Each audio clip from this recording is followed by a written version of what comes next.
subscribe, like the video, and, if possible, join Patreon. But if you don't have much money, you can support the channel by watching the novels on euroaudiobooks.com. Remember that you can participate in the polls so that your favorite novel gets published for free. That it has been longing for all along, the island where it wants to play with Chen after he comes out of Shell Smash. The human being in front of him is his only friend. These days, after learning that he is a substitute, a manufactured weapon, plus he has been tortured by various medicines from the rockets, his tense nerves finally relax. It said to Chen, "Mutuo, I said last time, and next time, I will tell you my name." It, which has always hated humans, smiled for the first time, and said word by word, "My name is Mutuo. Welcome, my friend." Chen showed a gentle smile on his face. Unexpectedly, the other party still remembered this agreement. He smiled and said, "I finally know your name." There was no hostility on Mutuo's face. The tense nerves relaxed, followed by endless fatigue. Its body fell straight towards the ground. Meloetta's blue eyes flickered, and she used confusion to catch Mutuo's body and gently placed the latter on the grass. Chen was a little nervous, so he went up to investigate and found that Mutuo was breathing steadily and was just asleep, so he breathed a sigh of relief. Next to Xingyue Lake, Guladon looked at Mutuo suspiciously and growled at Kyogre of Xingyue Lake. Kyogre nodded too. They just sensed the power emanating from Mutuo. Both of them had doubts in their eyes. Why? The power of this Pokémon, somewhat like Mew. But the Pokémon in front of me is not Mew. Immediately thinking about it, I was so confused. After all, it was the Pokémon brought back by the owner, so it is not surprising what happens. It shook its big head and laid down on the stone again. It had already touched the threshold of the intermediate level of a first-level divine beast. It looked up soaring in the sky, spit up white air from its nostrils.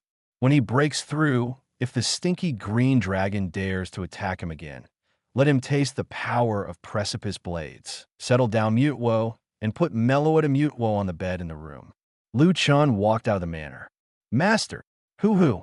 Soaring in the sky, a swarm of Dragonite flies by. But because there are 3 big guys next to Xingyue Lake, they dare not fly directly there but fly around. Han Long and Garchomp landed. "Master, are you back?" Sabrina excitedly said. "Where did you go to play?" "Vermilion City encountered some troubles. We went to help, but everything has been resolved," Cynthia said. Chen nodded. Actually took Han Long, a weak chicken, but Gyarados Scyther didn't take him. It seemed that it wasn't too much trouble, so he didn't ask any more questions. Then, he has black lines all over his head. I saw the Han Long who was scratching his head and making poses at him. "Why did you put on your sunglasses?" Seeing his handsome self successfully attracting the master's attention, Han Long grinned and let out a low growl. Chen understood the meaning of the other party's words. Handsome, handsome, handsome. It's okay. Han Long is satisfied. Everyone says I'm handsome. That's it. I, Han Long, am a real teacher. It left with its head held high and went to show off to its little partner, the 3 little ones. Looking at the Han Long who squatted on the ground and showed off with Celebi, Pikachu, and Larvitar, Chen was speechless. "This idiot. Then I'm going to prepare dinner," Sabrina said, and went into the manor, preparing for today's dinner. Chen lay on the armchair in the courtyard, stretching comfortably. He was taken by Celebi to teleport around outside, walked on the island for a long time, and then dealt with the Mutuo matter. After working so hard for so long, I can finally lie down and continue being a salted fish. Aside, Cynthia was a little hesitant. Her heart was full of doubts, and her mind was always recalling that in Vermilion City, Sabrina floated up with herself like a superpower Pokémon. That's not how a human being should behave. Mr. Chen," she yelled. "What's wrong?" Chen turned to look at her and said. Cynthia gritted her teeth and still spoke out the doubts in her heart. For a long time. After Chen heard it, he smiled and said, "So, it's this I knew a long time ago. 0, seeking flowers." He told Cynthia about Sabrina. After hearing this, Cynthia froze in place. "Psychic girl, there is a huge force in the body. Once it erupts, it is out of control. Will it destroy everything around it? I have grown up surrounded by other people's sarcastic remarks since I was a child. In an instant, annoyance and regret mingled in Cynthia's mind. 10 days on the island. She found that Sabrina was not as defiant, dark-hearted, and beautiful femme fatale as she had always imagined. It's not like the kind of vicious woman who would destroy the entire forest and make countless Pokémon homeless just to vent her anger. At first, she also thought that it was Sabrina who hid it well to avoid revealing her true nature in front of Mr. Luchun. Now, she finally knows the truth about what Sabrina destroyed the entire forest in the first place. It turns out, it wasn't what she wanted, but there was no way. The power in her body ran wild and dominated her body, making her unable to control herself at all. Obviously, Sabrina has endured inhuman pain since she was a child, but she never told anyone. Even in the face of her own slander, she never explained a word. For a while, Cynthia blamed herself very much. She went into the manor. Sabrina was busy in the kitchen, wearing an apron. "Yes, sorry." Cynthia apologized. "I blamed you before. I'm very sorry." "Humph." Sabrina glanced at her, snorted softly, and then said, "Some people don't understand. I don't even remember what she did to apologize to me." Cynthia was taken aback and naturally understood the meaning of the other party's words, which meant that the other party had never held grudges against herself. For a while, the apology and self-blame in my heart became more intense. But at this time, the words of Sabrina, who turned her back to her, rang softly in her ears. "I will not reveal anything other than those close to me. Master is my closest person in this world. If you feel sympathy for me, then there is no need. I am very happy here, staying with Master, and I have found the meaning of life. Of course, if you are willing to help me cook dinner together, you can be regarded as half a close person. If you are not willing, forget it." Sabrina's words came through. Cynthia froze for a moment. Half close? She smiled and leaned forward. "I'll help you." "Okay, then you can barely be my first friend in the future." The evening sun shines through the window on the beautiful fair faces of the two women, outlining two smiles that make the world eclipse. It was as if some misunderstanding had been resolved. Let's make a transition in this chapter. Today I've sorted out the outline of the next plot. There should be a chapter 5 later. Chapter 86. I am very annoying now. The three younger brothers seem to be missing. The sun is warm. The laziness of the mountain breeze carried a hint of coolness. Autumn has officially entered, and the ends of the leafage on the island have begun to turn yellow secretly, and will soon turn into golden leaves floating in the sky and the earth. However, the vegetation and trees on the grassland of Xingyue Lake are still full of greenery, and the flowers are in full bloom. The leafage swayed lightly, and the flowers swayed. The heavenly singing voice echoed in the Xingyue Lake with a soft rhythm. The Pokémon gathered neatly outside the courtyard of the manor, lying on the ground one by one, with intoxicated faces. In the courtyard of the manor, Sabrina propped her hands on the table, her palms blooming like flowers. She held her fair face and looked at the master who was playing the piano with admiration. Cynthia was much more reserved. She relaxed and leaned back on the chair, closed her beautiful eyes, listened attentively, and the corners of her mouth outlined a beautiful arc. Meloetta was floating in the air. Her body was as light as a dancer, and she was humming while jumping, while Luchen's fingers were caressing on the keys. The melody tree in front of me swayed with the rhythm, and also exuded a nice accompaniment sound to complement Luchen's piano sound. As it absorbs the melody and grows, a melody fruit grows again at the end of the branch like a stave. The radiant melody fruit floated and merged into Meloetta's body. Immediately, the singing seemed to be more magical, as if each note was caressing everyone's face.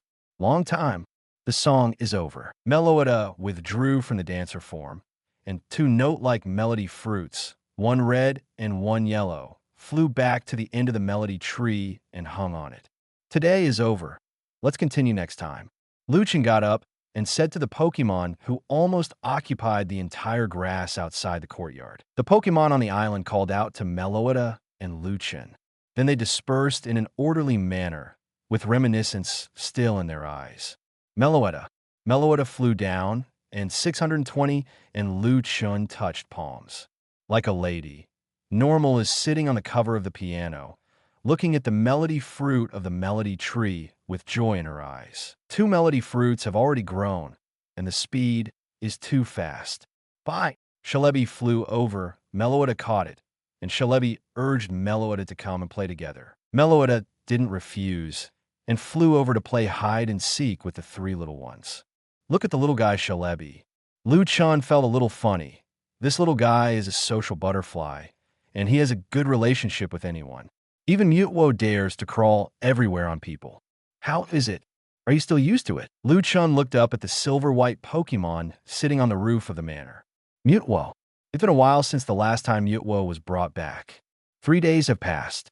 Mutwo was in a coma for a day, and when he woke up, he thought he was in Team Rocket's training pod. Blow up the house. It made Chen look dazed, and the roof was knocked off after a good one. Later, Sabrina asked the toolman Alakazam to go to Cerulean City to repurchase portable materials. Sabrina and Cynthia also looked at Mutwo with some fear because Mutwo is hostile to all human beings except Chen. If Chen hadn't appeared before, the two would have been killed by Mutwo up. Bibi Ongho, Cha-Cha, Piku. From base to base, Chen's Pokémon invited Mutwo to play. They also know that the owner has brought back a weird Pokémon, which has been hurt by humans and has become weird. Invited to play one by one, trying to make Mutwo integrate into this big family.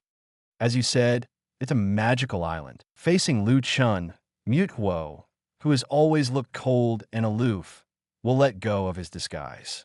Looking at the Pokémon who radiated kindness towards him, Mutwo shook his head at them. Play with yourselves, Chen said. Looking at the withdrawn Mutwo, Chen also knew that this cannot be changed overnight. It can only be done slowly. Sooner or later, it will blend in. It also has a deep understanding of the human beings who hurt Mutwo, because when Mutwo was in the egg before, it was just a piece of paper with a gentle personality and full of longing for the outside world. In just a short time, he completely changed a person. What the hell did those damn people do to Mutwo? Now I can only change Mutwo slowly. Kanto region. 3 days had passed since the siege of the Great Tentacruel and Gyarados. Vermilion City suffered heavy losses. Most of the city was destroyed. Moreover, Vermilion City is also the largest harbor in the entire Kanto, the economic center of import and export trade. These are all obvious. The loss in the dark is even greater, and countless trainer Pokémon have been hit hard because of resisting the Pokémon invasion. Champion Pokémon are no exception. The medical resources of the Pokémon centers in several surrounding cities are overloaded, and the Joey family is working almost day and night. The mysterious organization is hidden in the dark, and nothing has been discovered for so many years. For revenge, actually make Pokémon attack the city. If it was not handled in a timely manner, and the masses were evacuated in advance, at least hundreds of thousands of people would be buried in the tsunami. Simply insane and inhumane. The Kanto Alliance, including all big families, were furious. Alliance has also undergone a change. They want to find out the inner ghost. People from this mysterious organization, even the owner of the gymnasium, have their people mixed in. There's definitely more inside Alliance. And the position is not low, has been helping the mysterious organization as a cover. Kanto Alliance has made personnel transfers. However, they're not sure who may be members of the mysterious organization. The personnel transfer is in cooperation with Chengdu Alliance, and some people in the same positions are exchanged between the two parties. Yolongdu also officially retired from the championship position. Because Pokémon has been promoted to the legendary level, it is not suitable to be a champion. He was assigned to the position of Chief Inspector of the Alliance. Command all champions Alliance Inquisitors ever defeated, as well as some elite law enforcers. Their task is to find out this mysterious organization hidden in the dark. The search explored for many days. Yolongdu carefully investigated the 2 destroyed bases again and went through the information thoroughly. Discovered something. He discovered that the abbreviated code name of this mysterious organization -R. At last, some things were found out by asking the people captured from these 2 bases. These people were all peripheral members. It is known that The members of our organization are Archer, Giovanni, and a person named Ariana. Among them, Archer and Ariana are executives of our organization. Archer owns the legendary Pokémon Zapdos. If the Archer is an executive, it means that the opponent also has a Pokémon of the mythical and legendary mythical beast population in the opponent's hand. As for Giovanni, the exact status is not known. However, Giovanni has been the owner for so long, and he has never heard of any powerful trump card Pokémon, which should be lower than executive level. I learned that the name of this mysterious organization is called our Yolongdu, and others once again carried out a large-scale cleansing of the illegal forces in Kanto, and some organizations beginning with the word are suffered unreasonable disasters and were uprooted. In order to prevent that weird sound wave, the Kanto Alliance also asked Professor Oak to try to study the means to counter the evolutionary sound waves. At the very least, even if it is forced to evolve, don't let Pokémon go berserk. However, with Professor Oak's research on the Golduck, metal Pokémon, the huge tentacruel after regaining its shape, I was shocked to find that both Pokémon contain genetic technology. The genes in Golduck's body are composed of several different Pokémon, so Golduck has no consciousness. The opponent can only use a machine to connect its nerves and issue commands to it to achieve the driving effect. The genes in the giant tentacruel's body have completely collapsed, as if they were squeezed to collapse. Professor Oak's eyes were extremely serious.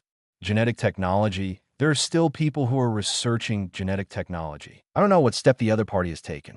He informed Alliance of this result. Alliance began to invest more manpower and material resources, trying to find out our organization. Certainly, outside of the mysterious organization for the first time, the 19 giant Dragonites that appeared later were also under discussion. These 19 Dragonites were originally the same size as ordinary Dragonites, but they suddenly grew larger. And it also has patterns similar to super ancient Pokémon, because in the end, the Dragonite of Yolongdu talked with these Dragonites, and they seem to be familiar with each other. Because of this scene, the Yulong family already has countless people who have come to inquire about whether these 19 ultra-ancient Dragonites are related to the Yulong family. The Yulong family explained countless times before persuading these fanatics to go back.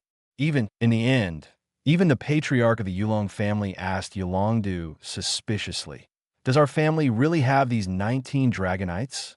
Yolongdu was left speechless and finally told the patriarch, these huge Dragonites were the ones he asked for help from the super ancient Dragonites, and they came to rescue them. Only then did the patriarch of the Yulong family be sent away.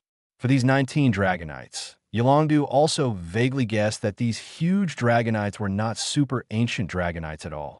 Instead, Dynamax Dragonite. The ultra-ancient Dragonite has the ability to make the Dragonite bigger and minimize, and the medium it relies on is the 19 extremely huge fossils.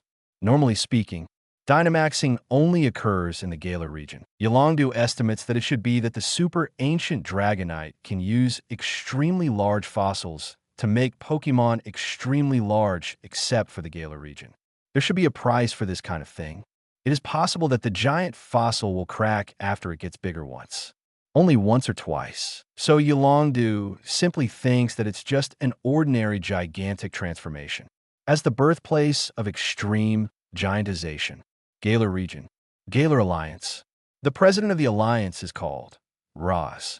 He is also the president of the largest group in Galar region, Malo Common Group. This group monopolizes all walks of life. Morocco started with energy stones, that is, giant fossils. Finally, it radiated to all walks of life. Monopolized aviation, railways, energy, technology, internet, infrastructure, life, banking, internet, TV station, freight. In almost every aspect that can be imagined, the Malakoman Group is involved. Galar Alliance is different from Kanto Alliance. The Kanto Alliance is complex, with big families occupying each other, and the status of the alliance is not even as high as some big families. There is a cooperative and equal relationship between alliance and the family. Galar region is different. Galar united the alliance is Roz's word. Gongmin City. The building of the Malakoman Group is a towering building like a cloud, and the name of the building is the Rods building. At the top of the building, everything on the ground becomes small, as if overlooking the whole world. Office on the top floor. The person sitting on the sofa is Galar Alliance's badge, Roz. Before him was a screen of the great Tentacruel siege of Vermilion City. The Kanto Alliance is really not good. The high-end power is in the hands of the major families in the Kanto. Moreover, half of the city was actually destroyed by a mere Pokémon. If this were placed in our Galar region, all of this would be vulnerable to our extreme giantization. Luaz took a sip of the red wine and said to the secretary Olivia behind him, "But what's the matter with this huge Tentacruel? It's a bit like extreme giantization, but we have already tested it. Except for the Galar region, other regions cannot perform extreme giantization at all. Channelize. Could it be a genetic mutation?" He continued to look down and saw 19 Dragonites coming. Then, he saw the 19 Dragonites grow enormously in their eyes and turned into 19 behemoths. He stood up with a bang.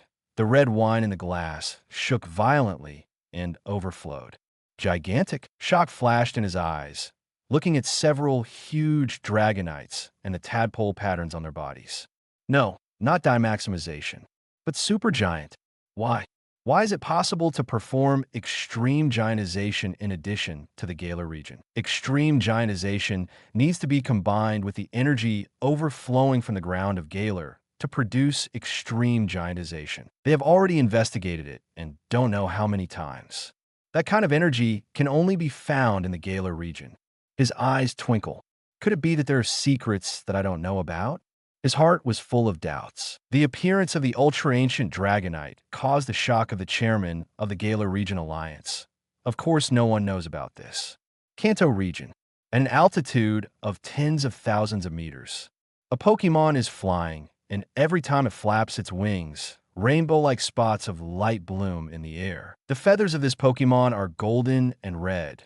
The fluff on the lower abdomen is white, and the tail ends of the red wings. Each feather 1.8 has a tuft of green. It flies in the air. Without flapping the wings, colorful light spots will appear in the air. Very miraculous. If there is a Pokémon research professor here, his eyes will widen in surprise. Ho-Oh, the legendary Pokémon Ho-Oh. Ho-Oh was flying in the air with doubt in his eyes. It's very confused now. Where did you go? Where did my 3 little brothers go? Called before but got no response. It could only leave the nest to look for it. But after searching for a long time, it still couldn't find it. And the breath can't be felt. Because it resurrected the 3 holy beasts, it can more or less perceive the opponent's contest condition. The 3 younger brothers are still alive and well. It wants to find their specific location through this connection. But life and death can't sense their specific positions. Logically speaking, it is impossible. Oh, with a crisp cry from its mouth, as Ho-Oh, the king of bird Pokémon, is naturally able to drive bird Pokémon. It's asking if any bird Pokémon have seen its 3 little brothers. After asking all the way, I finally got the answer. Only Bai Jiao saw it. My 3 younger brothers went to sea in the Wylord. Confusion flashed in Ho-Oh's eyes. Except for Suicune, the other 2 are land beasts. Why didn't they go to the sea? Is this the direction? After identifying the direction, Ho-Oh flapped his wings, leaving the sky full of crystal clear, left the Kanto region, and flew into the vast sea. Sweat. Last night, I was supposed to have one more chapter after taking a shower, and I finished Code Rest at 3 o'clock in the morning, but after taking a shower, I came out, lay down and squinted for a while, and slept until 10 o'clock. Chapter 87. The Ancient Ruins of the Carlos region, the Crimson Orb and the Cyanwood Orb. While Ho-Oh was out to sea, the main base of the Rockets. Boss, many of our people have been transferred away. They dare not act rashly. I have ordered them to hide and act according to the rules. According to Proton, the Alliance has uprooted some organizations with the letter are in the past few days, and it must have known something. Archer is reporting. Giovanni's face was very dark and gloomy. He's been in a bad mood for the past few days. Mutuo was robbed, and he himself tracked down the whereabouts of the other party, but he couldn't find it at all. In the past few days, I have not even had a clue. Like a headless chicken. Even without knowing the other party's appearance or the name of the organization, This is tantamount to finding a needle in a haystack. Today, the entire Kanto Alliance is also constantly looking for itself, and the people placed in the alliance have been disrupted. It's just worse. These few days are simply the most embarrassing days for Giovanni since he has lived for so many years. Boss, Maxi, the boss of Team Lava, requests a call. Say I'm not here. Giovanni waved his hand impatiently. TRR. Boss, Team Aqua's boss Archie, requests a call. Can't you hear what I said? Say I'm not here.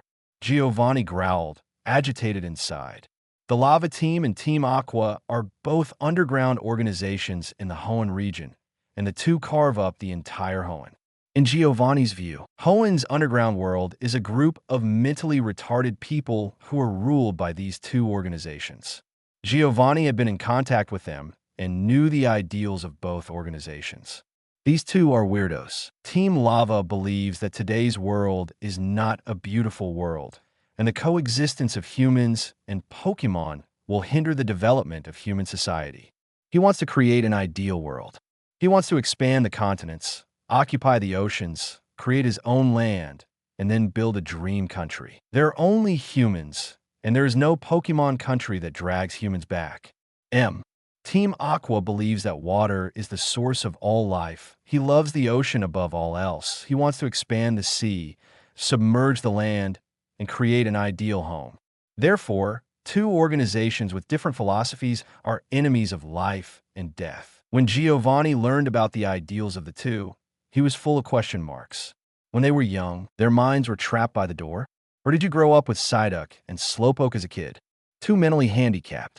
Open your mouth and shut up to create a better homeland for the sake of the future of mankind. What kind of evil organization is this?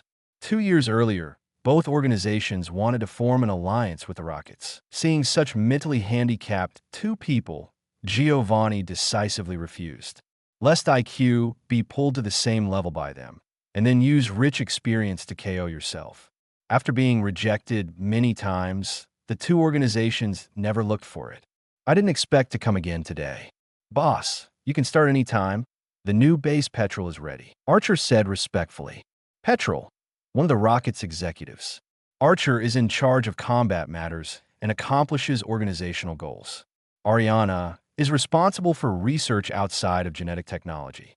Proton manages the entire organization, big and small, and takes care of the logistics. Petrol digs ancient ruins all over the world to discover the truth of the world. Archer, Ariana, Proton, Petrol, the four are all senior executives of the Rockets and Giovanni's absolute confidants, known as the Four Generals. Giovanni nodded, got up, and left. They were ready to evacuate the island, which was already known by the mysterious organization. In addition, this island was originally used to secretly research genetic technology and create Mutwo.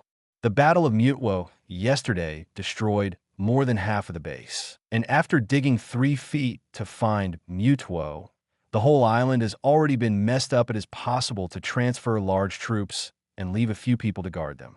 Giovanni left, and he didn't want to know what the Lava Team and Team Aqua had to do with him.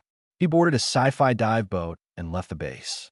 At the same time, Carlos region, deep in the ground of a mountain range, there is a huge space here, surrounded by mysterious murals. The whole space exudes a sense of vicissitudes and heaviness, and there are traces of time passing everywhere. The ground in the middle of the space is a little different from the surrounding ones. In the center of this underground cave, there is a circular land which is brown in color, and then there are streaks of eye-catching bright red pigments swimming in it. In the middle of this weird circular land, there's a towering stone pillar, which is a stone sculpture carved from stone. Or rather, volcano. The carved volcano is about 1.7 meters. This volcano is brown in color, and there's a steady stream of magma flowing across the ground. The ground cracked and magma erupted, wreaking havoc on the surface. Certainly, this is not real magma, but drawn with paint pens. But visually, it looks like real magma. Disguised real ones. Boulder paving leads directly to this realistic volcano stone sculpture. On both sides of the boulder road, there are statues, and the stone road supports a piece of production. Duh. A voice stepped onto the stone road, and the crisp voice echoed in the cave. It is Cynthia's best friend, the champion of Carlos region, Diantha. Diantha originally wanted to go to Mr. Liu Chen's island with Cynthia, but Alliance made a big discovery and she couldn't leave. He took a group of people up and came to the front of the mountain sculpture.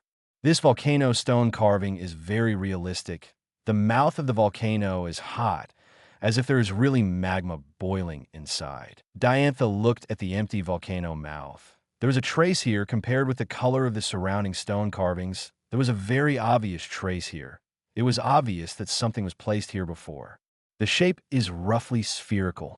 The original complete volcano stone carving is a spherical bead blocking the volcano mouth. But now, the ball that blocked the mouth of volcano disappeared. There was seriousness in Diantha's eyes. Sure enough, it's gone. Before coming to this ruins, she also went to another ruins.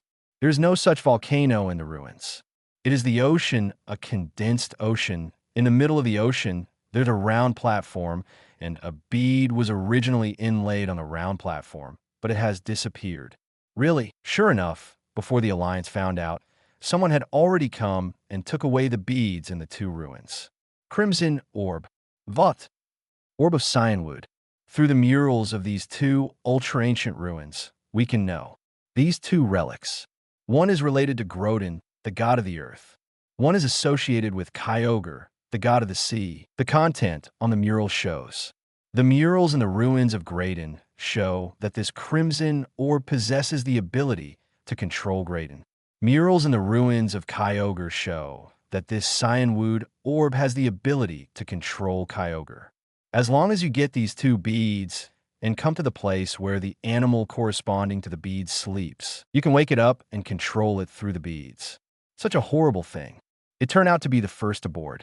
If these two orbs are really the same as the murals, they have the terrifying power to control divine beasts. She didn't dare to imagine that the person who captured the Crimson Orb and the Cyanwood Orb would control the Celestic God of the Sea. What kind of great changes will happen to the whole world? The world may even be destroyed. You know, the earth was created by Guladon, and the sea was created by Kyogre. What they can create, they can destroy. According to the mural display, Guladon and Kyogre have been active in the Hoenn region since the ultra-ancient period. The Scarlet Orb and the Cyanwood Orb were imprisoned underground in the Carlos region. It is to prevent someone from trying to obtain the two orbs and control these two beasts. She has to report to Carlos Alliance immediately and try her best to track down the whereabouts of the two orbs. But what reassures her is, the Celestic God of the Earth and the Sea are all on Mr. Liu Chen's island at this time. Those who took away the Crimson Orb and the Cyanwood Orb could not find the whereabouts of the two mythical beasts. Home Island. It is still peaceful. The laughter of Pokémon can be heard everywhere. Liu Chen is taking a lunch break. Mewtwo's body was covered with blue light, and it floated cross-legged on the roof of the manor. The mental power was released and entered the Calm Mind contest condition. Liu Chen's laws have long been hidden, as long as no one uses the laws to attack him. And Liu Chen himself does not reveal himself. He will be just like ordinary people. But Mewtwo is different. Mewtwo's spiritual power was once connected with Liu Chen. As its mental power spreads out, one can see the terrifying laws that are filling Liu Chen's body. It was shocked at the time, never thought that as a human being, Liu Chen possessed such terrifying power. In front of him, he was like an ant. It constantly observes the laws in Liu Chen that are many times stronger than itself. Its strength has already started from the lower level of the second level beast. It has officially broken through to the middle level of the second level beast. Mewtwo is practicing hard. It wants to retaliate 8:30. Sooner or later, it will go to the group of people who created itself to settle accounts. Guladon raised his eyes, looked at Mewtwo floating in the air, and slammed his mouth a little bit. It smells a bit like Mew's Pokémon. Although it is the law to observe the master, but the promotion speed is too fast. Where did the owner find the strange guy? It's only been a while, and he has directly risen to a higher stage. Suddenly, Suspicion appeared in the eyes of both Groudon and Kyogre at the same time. They felt a familiar breath. Like, is it a big bird? Here comes the proud bird. Mewtwo opened his eyes suddenly and stared up at soaring in the sky with a cold light in his eyes. Not far from Home Island, a magical bird Pokémon flaps its wings and sprinkles rainbow-like spots of light. Feel, the breath of my 3 younger brothers is on that small island. Ho-Oh, speed up. Soon, the figures of his 3 younger brothers appeared in his sight. They are actually playing with a group of Pokémon. It also meows like a dog, lying and rolling on the ground, letting a group of Pokémon play on them. Humph. Instead of reporting to yourself, you still come here to play? Do not respond to yourself. It took me so long to find them myself. Ho-Oh had a little emotion in his heart. He searched for it for a few days, but the other party was having such a good time here. How do you feel that they're the boss? Just when I was about to show off the majesty of the boss, it felt a terrible momentum rolling towards itself. Ho-Oh lowered his head and saw a silver-white Pokémon on the ground, looking at him coldly. Ho-Oh was a little suspicious, a Pokémon I hadn't seen before. But the breath is a bit like Mew. Secondary beast? Ho-Oh tilted his head. He knew all the mythical beasts, let alone second-level mythical beasts. DJ. The Pokémon in front of him has no impression at all. Humph. It's fine for the 3 little brothers to ignore me. But you, a mere second-level god, dare to power trip? Feel the meaning of expulsion from the opponent's momentum. As a first-level god, where will I get Ho-Oh? With a flick of the wings, a rainbow blooms. Its eyes are fixed. The aura that belonged exclusively to the first-level beast was crushed. Chapter 88. Ho-Oh, I am in a panic now. What should I do? Ho-Oh looked at the roof of the island. His eyes were staring at his silver-white Pokémon without emotion. Feel the meaning of expulsion in the momentum. Ho-Oh's eyes froze. His own aura burst out from his body. The gap between a second-level god and a first-level god is the difference between heaven and earth, and there is no comparability between the two.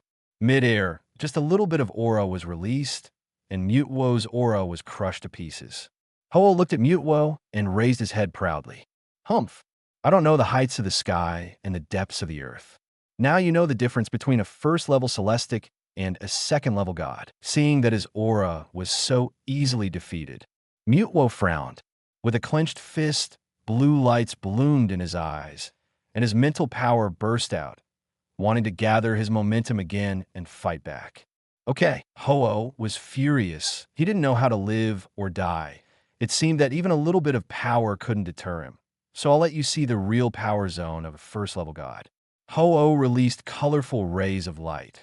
Like a rainbow, every feather was bathed in divine golden light. Behind it, suddenly, the golden flames burned the sky, and the golden sea of flames spread behind Ho-Oh, just like the normal of destroying the world, burning the world. It seems that countless creatures were born in Jinyan, and countless creatures died. This is a law of vision unique to the first-level beast. On the grass of Xingyue Lake, the 3 holy beasts also saw their boss at this time. They're a little confused. How did their boss come here? Then, they saw that the boss used the law and the terrifying vision of the law behind it. This scene can only be glimpsed by Pokémon who have stepped into the realm of beasts and can freely use the rules. The scared 3 holy beasts were shocked. This is such a power trip on the island. The owner is taking a nap, and the owner wants to wake up. If it wakes him up, what's the deal? The 3 sacred beasts knew Chen's fearfulness. The 3 first-level divine beasts, Guladon, Kyogre, and Lunala, collided with each other in their aura and were directly defeated by their master. Lunala was almost crushed to the ground. Usually at noon, the Xingyue Lake lawn is very quiet because the master has the habit of taking a nap. The Pokémon didn't dare to disturb them, and they all catered to their master's habits, taking a nap at noon. And the master got a little angry. Not long ago, because of a breakthrough, Guladon yelled and woke up the master who was taking a nap. Being chased and beaten by the master, he screamed arrogantly in sleep. The owner is in rest, and he still has the energy to get up if he is woken up by the boss. The boss is estimated to be very miserable. They shivered and knew what their god Ho-Oh was. That's absolutely Sundara, or saving face. Such a big movement, the cliff will wake up the owner. At that time, the boss will probably suppress it directly, embarrassing in front of so many people, or embarrassing in front of 3 Pokémon of the same level. The boss committed suicide in shame and anger. In order to prevent this scene from happening, the 3 of them turned into lightning and rushed over. Hurry up and communicate with Ho-Oh. Boss, stop, stop, stop. Boss, don't do it, or you will be miserable. Yes, boss, we can't afford to offend you. Ho-Oh was slightly taken aback when he saw the 3 younger brothers running towards him. But then, feeling the meaning conveyed by the little brother's mental power, it was stunned for a moment. Then its eyes widened, and it blew its beard leer. As for the Pokémon below that I have never seen before, a mere 2nd-level beast, I can't afford to mess with it. I will be miserable, can't afford to offend. It hurts inside these 3 dogs have changed, and it's been a long time since I saw them. In their hearts, is their image so weak that they can't even beat a 2nd-level beast? No, it regained its glory today and restored its stalwart image in the hearts of the 3 dogs. With the thought of Ho-Oh, the light on his body was shining brightly, and the laws were released. The golden flames behind it became more intense, and the vision of laws filled most of the soaring in the sky. Reflect Ho-Oh like a god of glory. The world trembled. At this time, Mewtwo clenched his fist, and a vague vision suddenly appeared behind him, which was hard to see clearly. Ho-Oh was taken aback. There are also 2nd-level beasts? It seems that this Pokémon has great potential. But so what? I am Ho-Oh. The momentum is like a mountain torrent bursting its embankment, rolling towards Mewtwo. Mewtwo's aura was directly crushed. But at this time, in soaring in the sky, a boundless land emerged with a huge volcanic mountain on the land. Volcano erupted, and terrible magma flowed throughout the land. When the magma flows, the area of the land is expanding. Boom! A momentum of the same level rises up. The vision of the law arises. The spiritual power and the law are intertwined, and they collide with the vision of the Ho-Oh law. Ho-Oh froze for a moment. Isn't this vision from Guladon? Immediately afterwards, the boundless sea stretches across the sky and the earth, roaring and engulfing everything. Ho-Oh hasn't recovered yet. Another vision came. In soaring in the sky, the stars emerge. The Milky Way is shining all over the sky. The stars turn around, and a piece of universe appears. Ho-Oh was a little dazed. 3 of the same level. It also sees 3 Pokémon in the island's lake. Guladon, Kyogre, and Lunala. Ho-Oh is a little confused. Why are the 3 mixed together? No, Guladon and Kyogre used to beat you to death when they met. How do they act together now? How come my 3 younger brothers come here? Shaking his head, it couldn't figure it out. That being the case, let's try to see whose law of vision is stronger.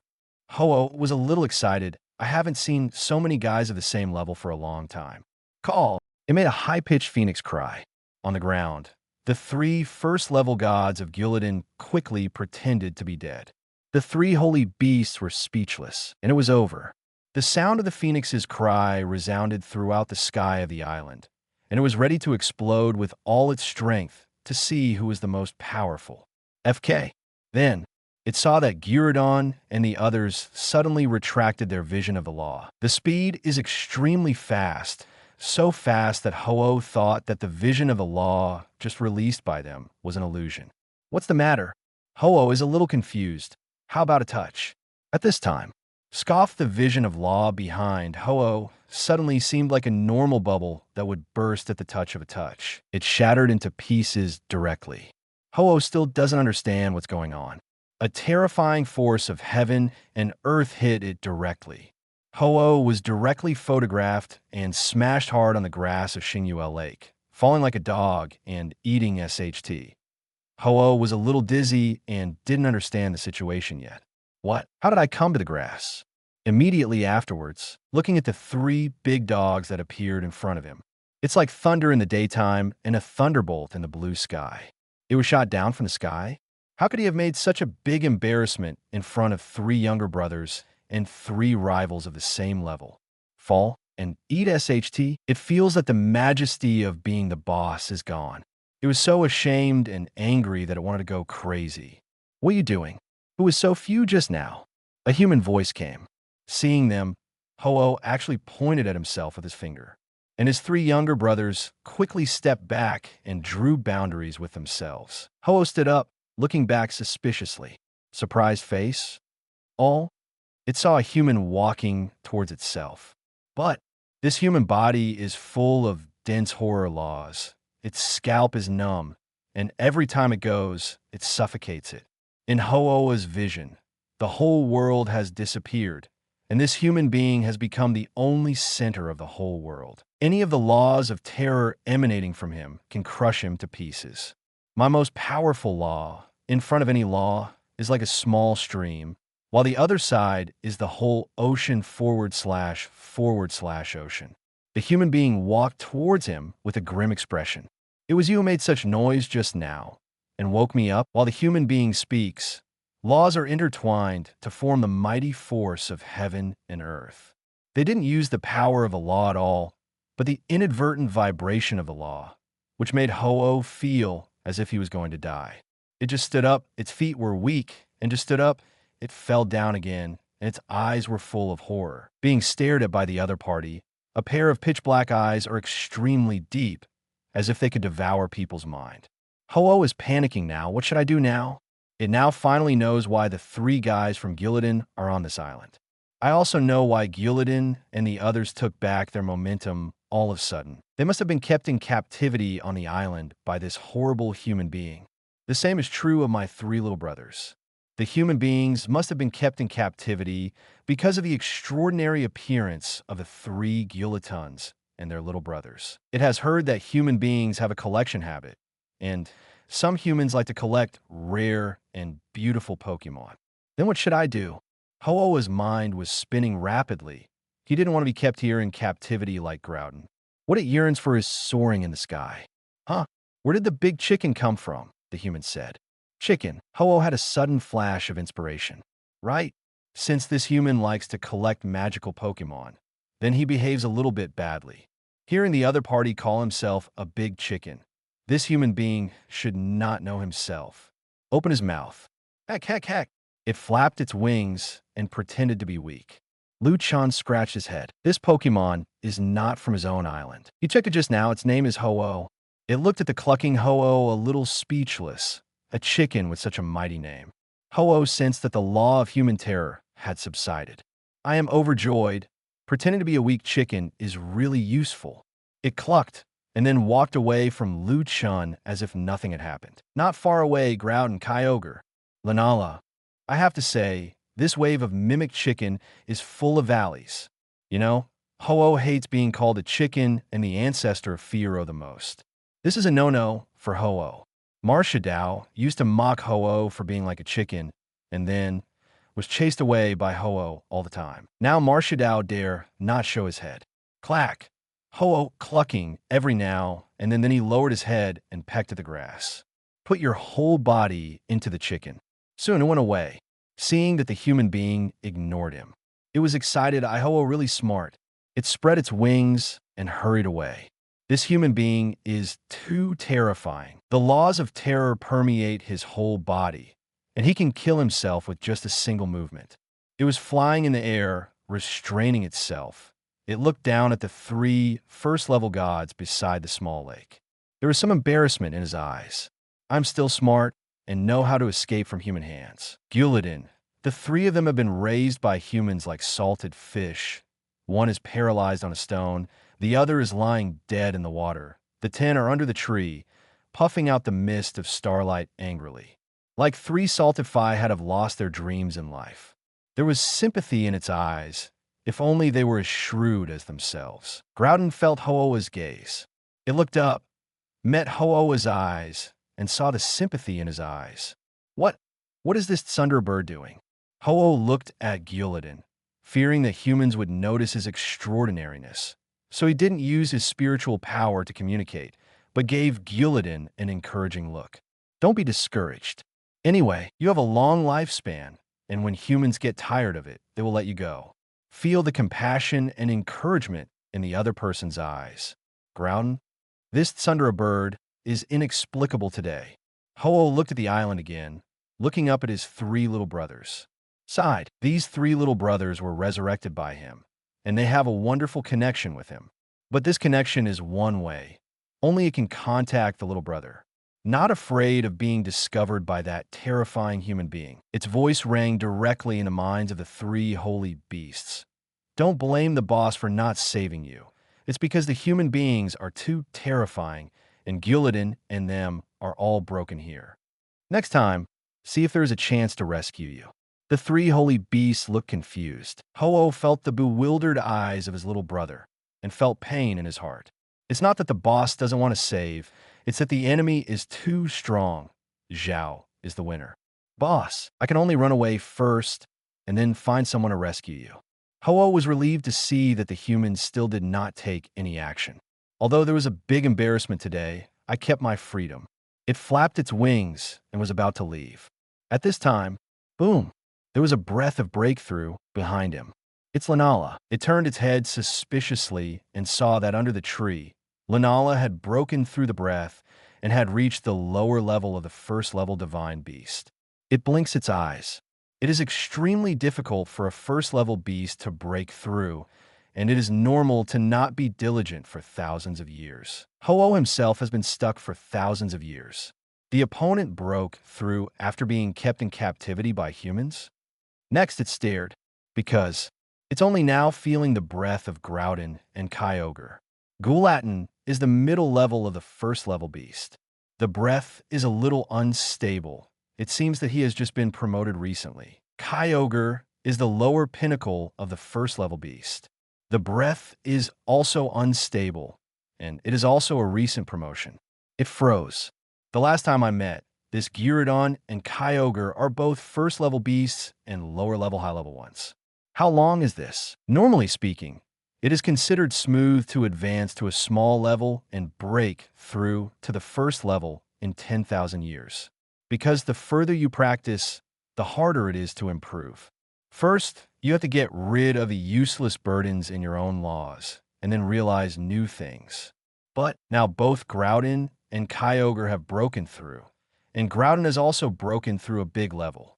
Lunala broke through under her nose. It's a little trance-like. When it becomes so easy for a first-level divine beast to break through. Could it be that he is a fake first-level divine beast? Then, it looked at its three little brothers and felt their breath. The eyeballs are about to pop out. The body almost fell directly from the air. How? How is it possible? Several. Chapter 89. Han Henlong take Ho-Oh to the gym. Home Island. Sky of Xingyue Lake. Ho-Oh's figure floated above, and its eyes widened at this moment.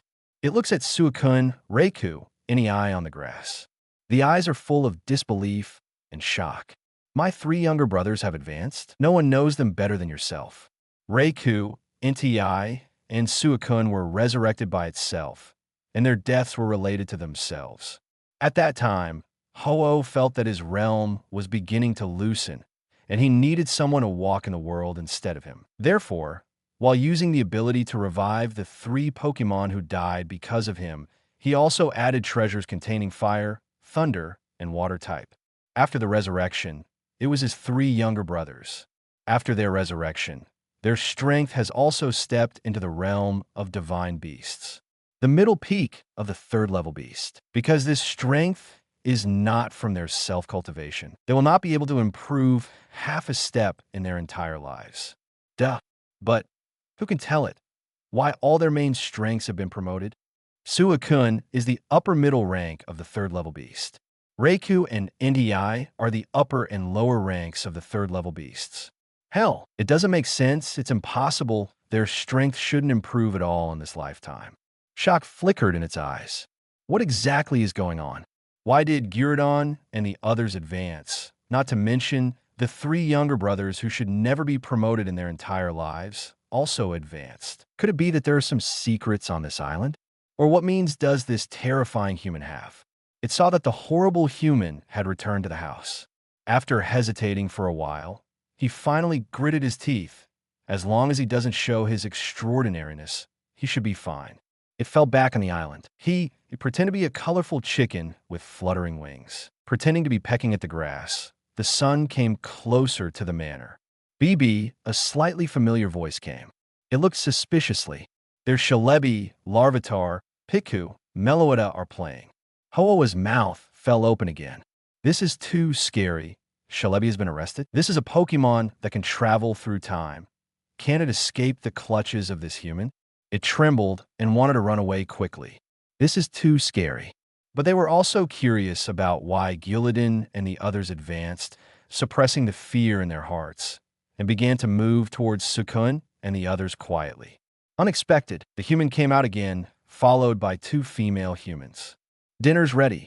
They put the Pokemon's food on the ground and pour the rest into the common Pokemon trough on the island. Ho-Oh saw that his 3 younger brothers joined together and ate very happily. Even Guladon and the 3 of them wandered to their food bowl, stuffed cheeks. Ho-Oh secretly thought, it's really pitiful. It's like I haven't eaten for a long time. It has also tried human Pokemon food, and it is simply terrible. And as a beast, normal doesn't need to eat. This human being is really ruthless and actually forced the beasts that don't need to eat to look like starving ghosts reincarnated. It speeded up, came to Suicune's side, and squeezed in. Huh, boss, aren't you leaving? Boss, are you still there? Boss, are you back? Crowded among them. The words of a little brother pierced Ho-Oh's heart like 3 sharp swords. Feelings, my boss is so cheap, so unworthy of their attention. I didn't even know that I didn't leave. 947? Boss, would you like something to eat? Reika stepped aside and asked Ho-Oh.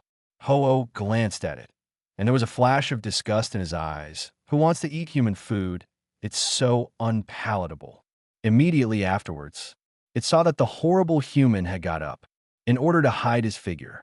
It hurried up, lowered its head, and pecked at the Pokemon food in Reika's food bowl.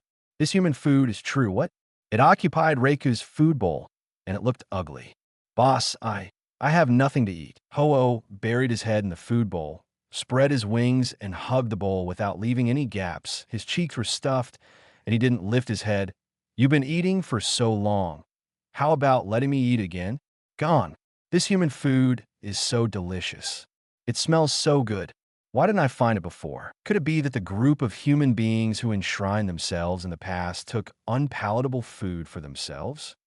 Satisfied with wine and food, Wong burped. The terrifying human being and the 2 women were also eating in the courtyard. Ho-Oh asked the doubts in his heart to Suicune, who was more mature and steady. Asked them how they made the cut. Staying by the master's side is inexplicably advanced, and I can feel my strength growing. Guladon, they have all advanced several times. The master will give us special training from time to time, and every special training will benefit us a lot.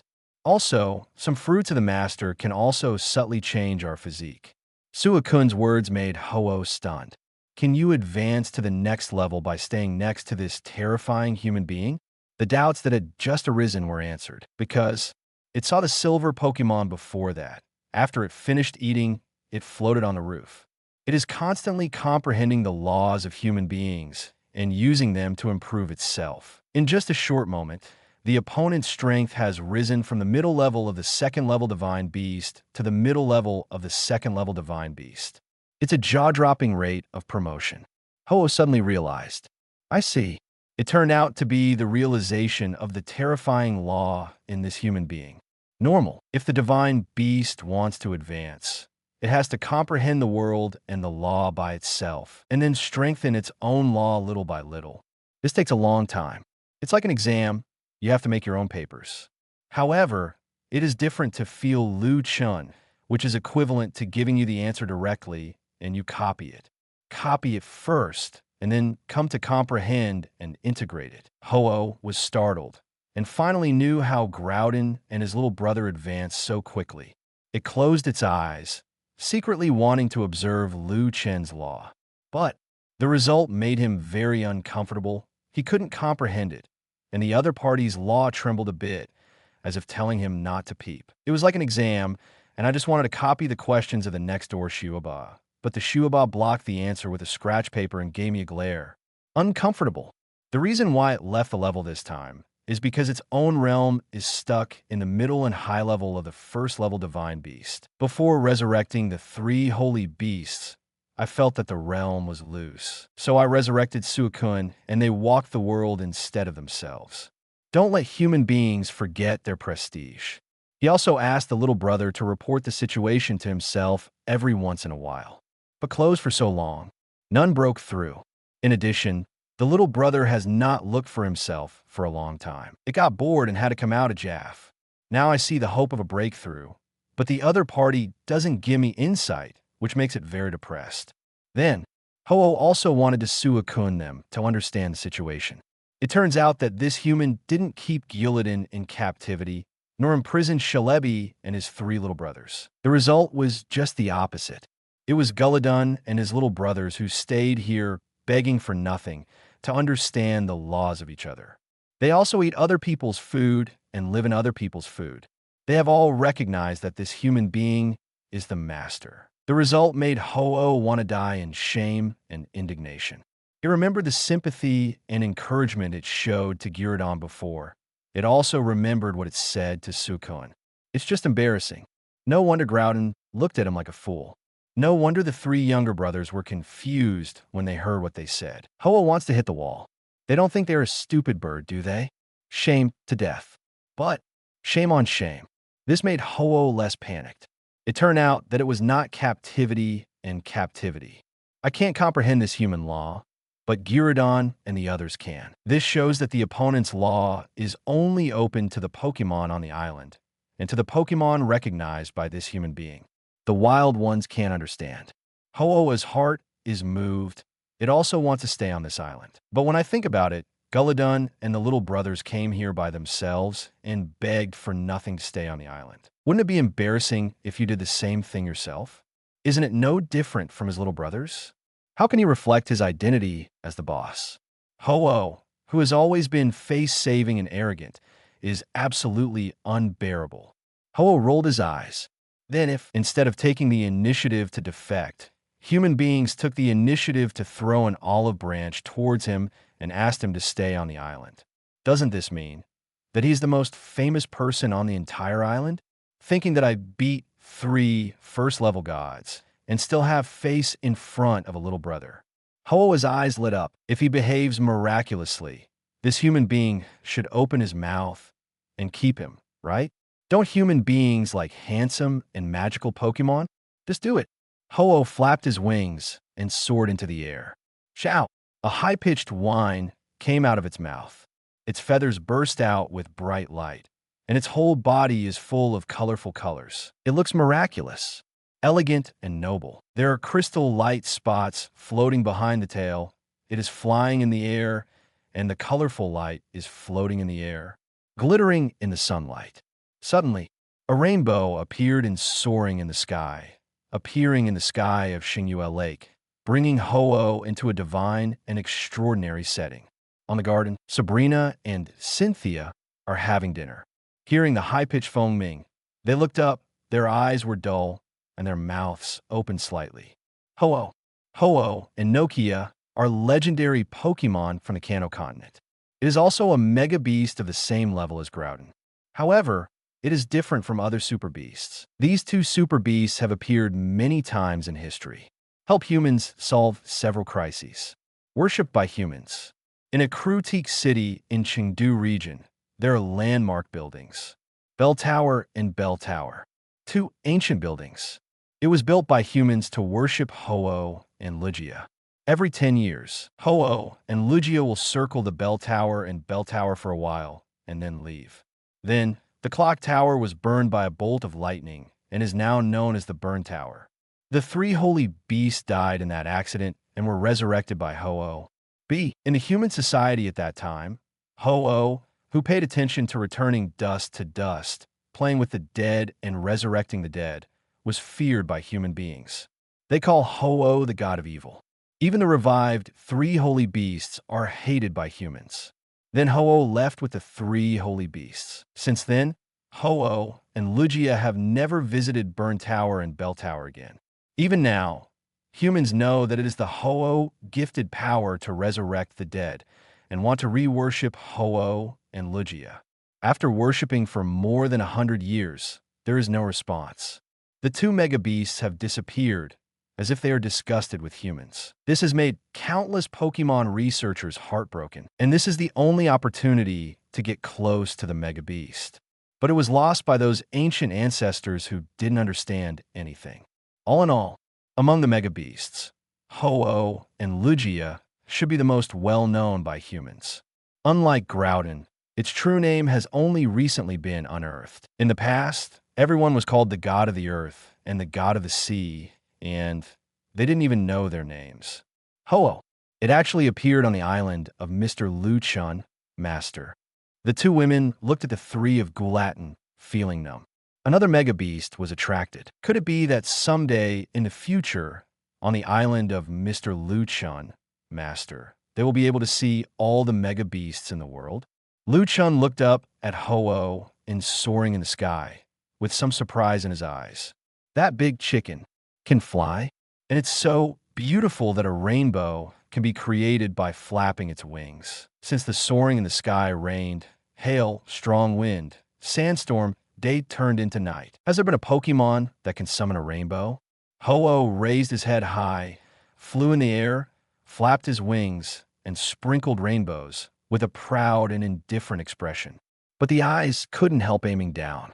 Seeing the shock in the eyes of those two women, it nodded with satisfaction, a little proud. It seems that these two women know who they are. After all, he and Lugia have solved several human crises before. It was also enshrined by humans for a period of time.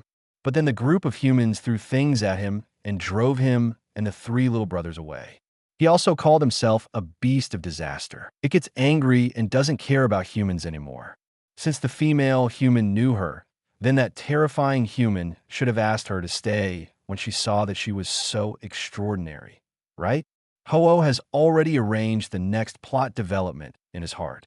For a long time, both Cynthia's and Sabrina's necks ached. How long is it going to fly? Chen asked a little speechlessly. It took more than half an hour to fly around the sky of Xingyu Lake. The sky of Xingyu Lake is full of dense rainbows. This is not appreciation. It was frightening. The rainbows are intertwined with each other, just like a paint box knocked over and soaring in the sky. It is shocking to watch. Moreover, Ho-Oh made a crisp, foaming sound from time to time. On the east coast of the island, the ultra-ancient Dragonite was so noisy that they just wanted to see the only one screaming. Then when I saw Ho-Oh, I shrank my neck and was immediately scared why another big guy came. The three holy beasts were also a little speechless, their spiritual power intertwined, and they were communicating with Ho-Oh. "Boss, what are you doing?" Ho-Oh glanced at them. "Boss does things, don't guess." Ho-Oh is also in a hurry. "I've been flying for so long. Why the other party still hasn't opened up to recruit me? Isn't I not magical enough?" At this time, it finally saw the human waving towards itself. Overjoyed, he flew down. "Hold your head high." Sure enough, everything was as I imagined. "If you fly, can you not call?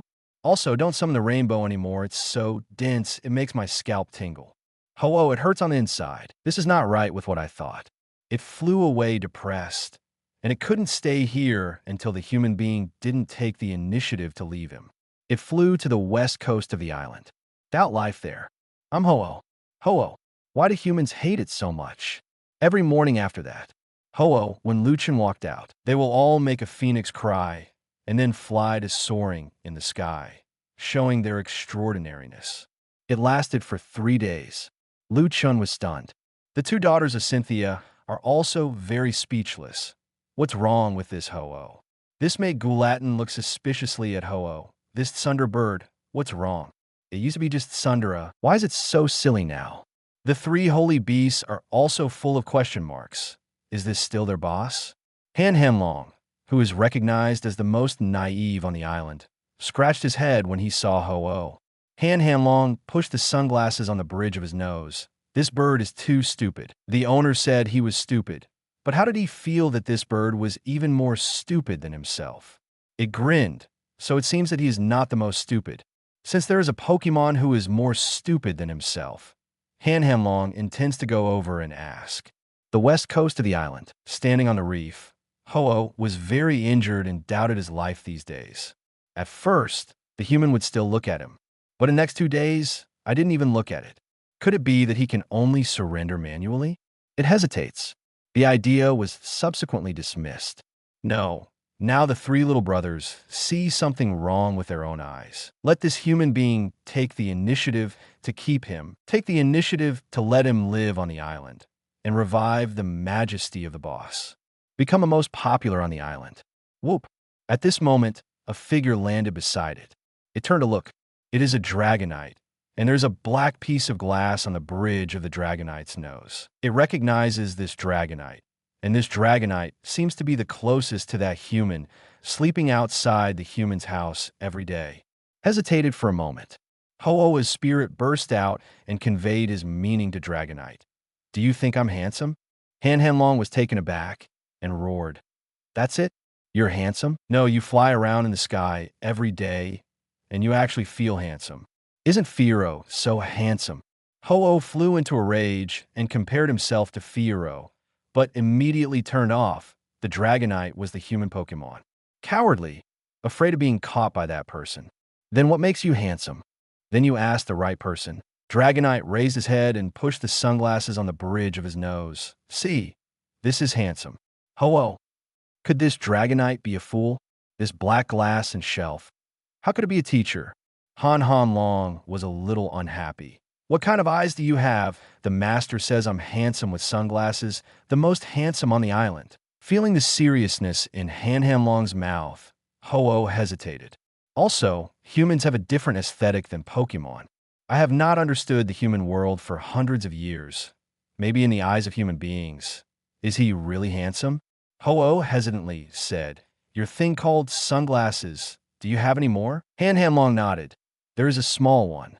Yes. Can you give it to me? No. This is the symbol of our bully legion. Han-Han-Long heard Sabrina say that he wears sunglasses and tattoos. He looks like a bully, and he thinks the name bully is very cool. So, he formed a vicious army with all Dragonite.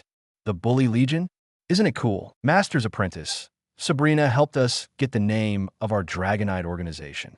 Then can I join your bully army? However, I am not a younger brother. You should be the king of Dragonite. I have to be at the same level as you. Han-Han-Long looked at Ho-Oh. This Pokemon had a strong aura and seemed to be familiar with Guladon. If you know him, it should be very strong. By absorbing it in, the strength of your bully army will increase by another section. Han-Han-Long nodded. Yes, just wait for me.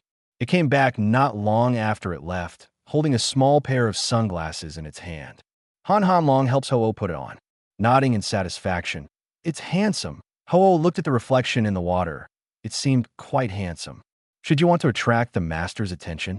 Han-Han-Long said it has observed Ho-Oh for a long time and found that every time the owner comes out, it will fly to soaring in the sky. Ho-Oh nodded. You can't do this. Han-Han-Long came over and said humanely, You have to match what you like, and you have to know what the master likes. Then what is your master like? Then you're asking the right person. Wait for me a little longer. Han-Han-Long flew away again and came back after a while with a Larvitar on his back. Larvitar jumped down and opened the pouch in his hand.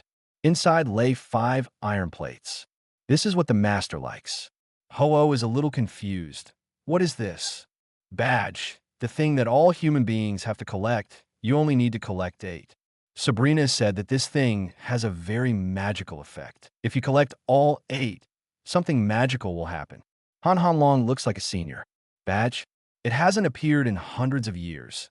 So has the human world changed so much? Then how do you get this badge? Gym. I happen to be going to the 6th gym. Do you want to go with us? Ho-Oh felt that what Dragonite said was right. He couldn't be attracted like this, so he had to match what he liked. It thought for a while, I will go with you. Then let's go. Feeny he fight early. Come back early if I don't return at night. I will be beaten to death. Then, Han-Han-Long carried Larvitar, followed by Ho-Oh, and left Homeland Island. It went to the gym with Ho-Oh. There are too many words in Lock-On, and it only comes out now. Chapter 90, Mission Trigger, Chen goes to see Cinnabar Gym. Dumbfounded Blaine Han-Han-Long carried Larvitar, and Ho-Oh followed him and left the sea area, went to the next gym, and collected the 6th badge. Fly on the endless sea. Han Han Long pushed the sunglasses on the bridge of his nose. It has already found out the location of the next gymnasium. Cinnabar Island on Cinnabar Island is called the Cinnabar Gym. It's a little far away from me, and I have to cross the continent. We have to try to get back before the sun goes down. It growled toward Ho-Oh, and they speeded up, turning into 2 beams of light and rushing towards the distance. Home Island, Xingyue Lake. Of course, Lu Chun didn't know that Han Han Long took Feng Wang to the gym. At this time, Sabrina and Cynthia, the 2 women, are somewhat reluctant. Since the misunderstanding was resolved, the 2 girls have become good little sisters. Cynthia became Sabrina's only friend. Cynthia's vacation is over today. It was already over a few days ago, but she dragged it until today. Sinnoh Alliance has urged several times. No way, I have to leave the island today. She was also a little depressed in her heart, and the days on Homeland Island were really comfortable and carefree. Moreover, the legendary Pokémon can be seen here almost every day. These days, her research and understanding of mythical beasts is probably much more than all the archaeologists in the world. It is simply a new and magical island. It is natural to be extremely reluctant to leave now. Master, Cynthia is going back to Sinnoh region at night. Can I go to Cerulean City with Cynthia? Sabrina showed a pitiful expression. Sure. Then Mr. Lu Chun, I'll leave first. I've been bothering you for so long. I'll come back to bother you next time I have time. Cynthia said to Lu Chun, It's okay. You're welcome here anytime. The house is so big. Sabrina and I can't live here. It's fine if you live here forever. Lu Chun smiled and said, To be honest, there are few people on the island, and Cynthia will look deserted after leaving. Cynthia and Sabrina ride on Garchomp's back, and the 2 little sisters go shopping in Cerulean City. For a while, on the island, there is only Lu Chun, a lonely family. Chatted with Mutwo, who stopped practicing for a while. Played with the little guys like Shalebi for a while, and finally pulled out the weeds in the orchard. Lying on the armchair again, Lu Chun was a little bored and had nothing to do. Hit yawn. When I was about to find something to do, roar. The huge and ferocious body of the violent carp flew over. There seems to be something in his mouth. It floated over, and its huge head came close to Lu Chun. Lu Chun reached out to take it. A small wooden box. The box has been decayed for some time. Lu Chun broke it lightly, and the small box was opened. There's another item inside. A glass bottle. Glass jars hold something. Remove the stopper and take out the contents of the bottle. Is a piece of paper. Platform and open is a map or a nautical chart. It should be a chart of a certain sea area. Gyarados, where did this come from? Lu Chun asked suspiciously. Gyarados let out a low growl and gestured towards Lu Chun to explain. Half an hour. Lu Chun nodded. It turned out that Gyarados picked up the box from the coast and was washed ashore by the waves. Looking at the nautical charts on the ground for some years. Isn't this a treasure map?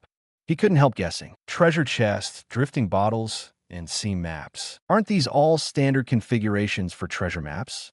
While he was guessing, a mechanical sound sounded. Ding. Trigger task. Ask the host to lead the water system Pokémon to the corresponding water area to carry out the seabed exploration task. Mission reward. Unknown. Undersea exploration mission. He looked at the sea chart in his hand. This thing can still trigger missions silently? Can I only bring water-type Pokémon? Lu Chun touched his chin. I have been in this world for so long. It seems that I have never played in the sea, dived, and so on. Just looks boring. With that in mind, Lu Chun got up, clapped his hands, and called all his Pokémon over. I have a task today. I'm taking the water Pokémon out to sea. You guys are looking after the house. After finishing speaking, Lu Chun said to Sizer, who was the most stable on the island, Sizer, Shalebi, please keep an eye on these little guys. Sizer nodded. Lu Chun turned his head to look at the roof again. Wanted to call Mutwo and ask if he wanted to go, but he didn't see it. Probably somewhere on the island. Lu Chun did not procrastinate and took the water Pokémon in his hand, Kyogre, Sukkot, Gyarados, to the sea. Before leaving, Guladon, Lunala, NTI, and Reiko looked envious, because every time I follow the master's special training and complete the task, the harvest is very rich, and my understanding of the law soars. They look forward to special training and missions every time, but this time the owner actually gave water-type Pokémon a special treatment. Grayton was depressed. The water system Pokémon is almost dominating one family. Chen rides on Suicune's back. Suicune treads water. The miraculous thing is that when the limbs step on the water, they will not fall off. It was also the first time for Chen to see Suicune walking on water, and he was a little surprised. He thought the big dog was swimming like a dog paddling. Sitting on a big dog is much more comfortable than sitting on a Gyarados. Gyarados' hard scales ache from sitting on them. The big dog is like sitting on a soft sofa. Suicune walks on the water. Gyarados circles soaring in the sky, and Kyogre looms under the sea. Although he decided to go to sea, but looking at the chart in his hand, Chen was at a loss. He couldn't understand it. Not to mention the charts. He couldn't understand even a map given to him. Do you know where this is? Chen asked the 3 Pokémon. Suicune shook his head. Although it is a water Pokémon, it seldom goes to sea. Normal is active on land. Gyarados didn't know much more.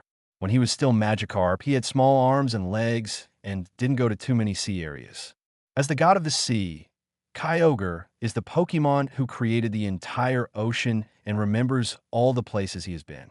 It looked at the sea chart, and a huge island was marked on the sea chart. This place seems to have passed by before. Think back a little. It nodded. Chen's face showed joy. Unexpectedly, Kyogre knew. Then Kyogre, please lead the way. Kyogre dived out and led the way. Off the coast, 2 flowers bloom, each representing a branch. Another side, Han Long and Ho-Oh have left the ocean and are speeding across the sky in the Kanto region. Everything on the ground flies by. Not long, they came to a standstill high above a city, or the sky of an island. They spanned the entire Kanto region and came to the southwest of the Kanto region, where there is an island. The land below was crimson, without any vegetation. Soaring in the sky seems to have snowed, with gray cotton wool floating down and spreading on the ground. It's not snow, it's volcanic ash. At the entrance, there is a large volcano with thick smoke coming out of the mouth of the volcano. The inside is hot and the magma is surging. Cinnabar Island has few inhabitants. It is not suitable for living. The volcanic ash and the land are not suitable for planting vegetation. It is bare and cannot grow any crops. In addition, the activity frequency of this living volcano is becoming more and more frequent, and it may erupt at any time.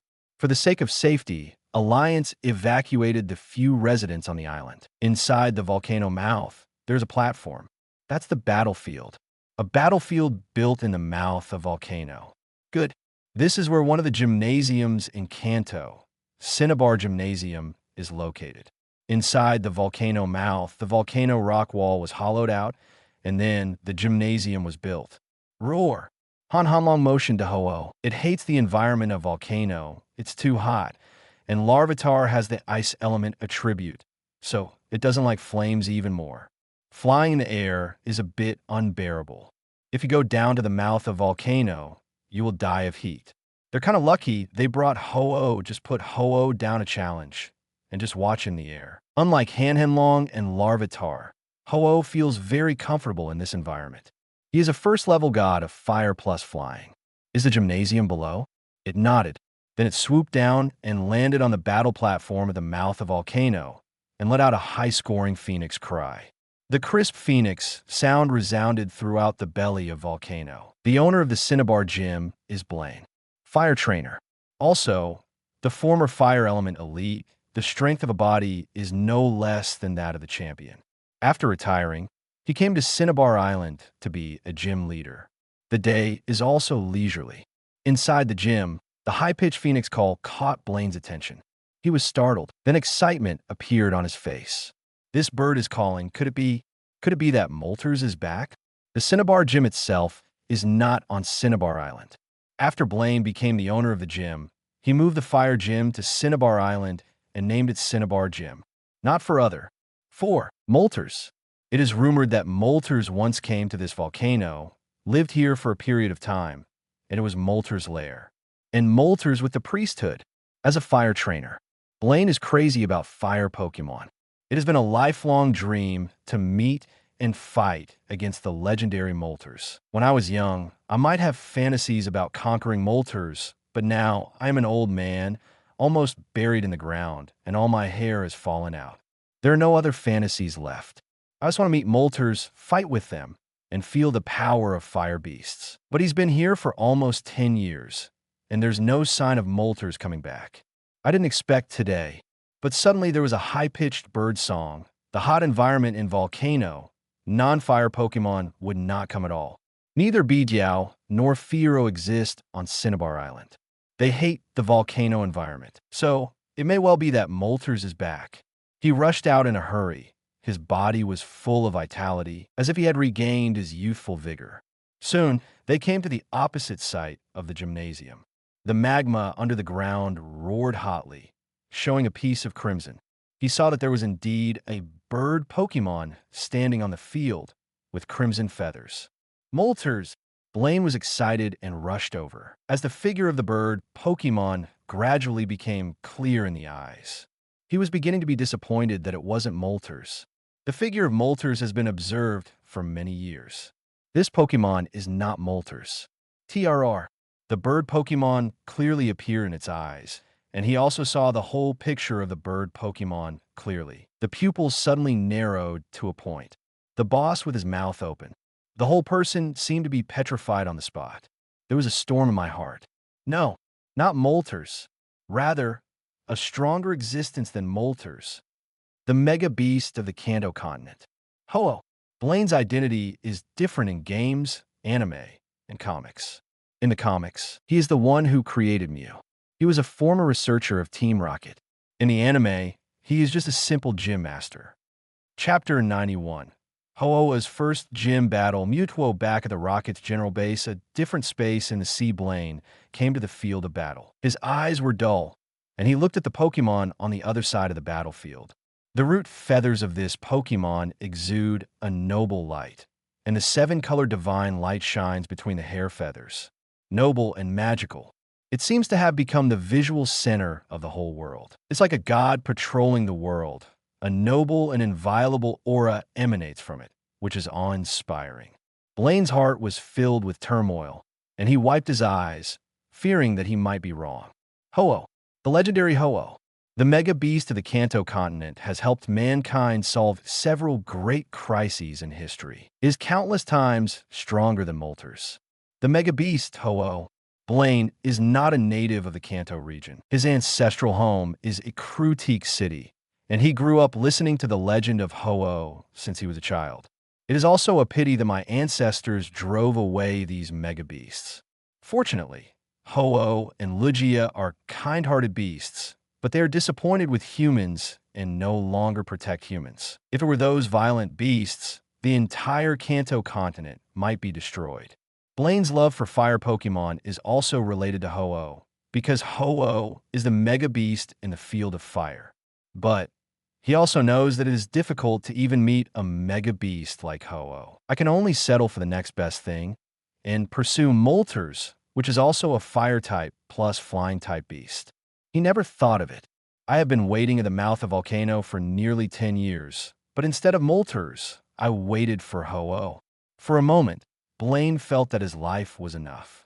But Blaine is also a little confused. This Ho-Oh, why is he wearing sunglasses? He was right. This is indeed a pair of sunglasses. He didn't dare to ask. Oh, with a high-pitched phoenix cry, Ho-Oh looked at Blaine and then at the red gym icon on the volcano rock wall. You want a badge? As soon as Blaine said it, he cried stupidly because of his own words. Why does Ho-Oh want badge? This kind of mega beast. Can it be possible to compete in the court competition? Next second, he was stunned because Ho-Oh nodded.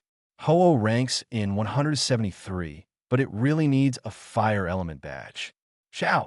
Ho-Oh let out a low growl, urging Blaine to hurry up. Why is this human being so grumpy? Blaine was startled at first, then excited. Ho-Oh really came to challenge the gym, and he could actually fight Ho-Oh in his lifetime. I see.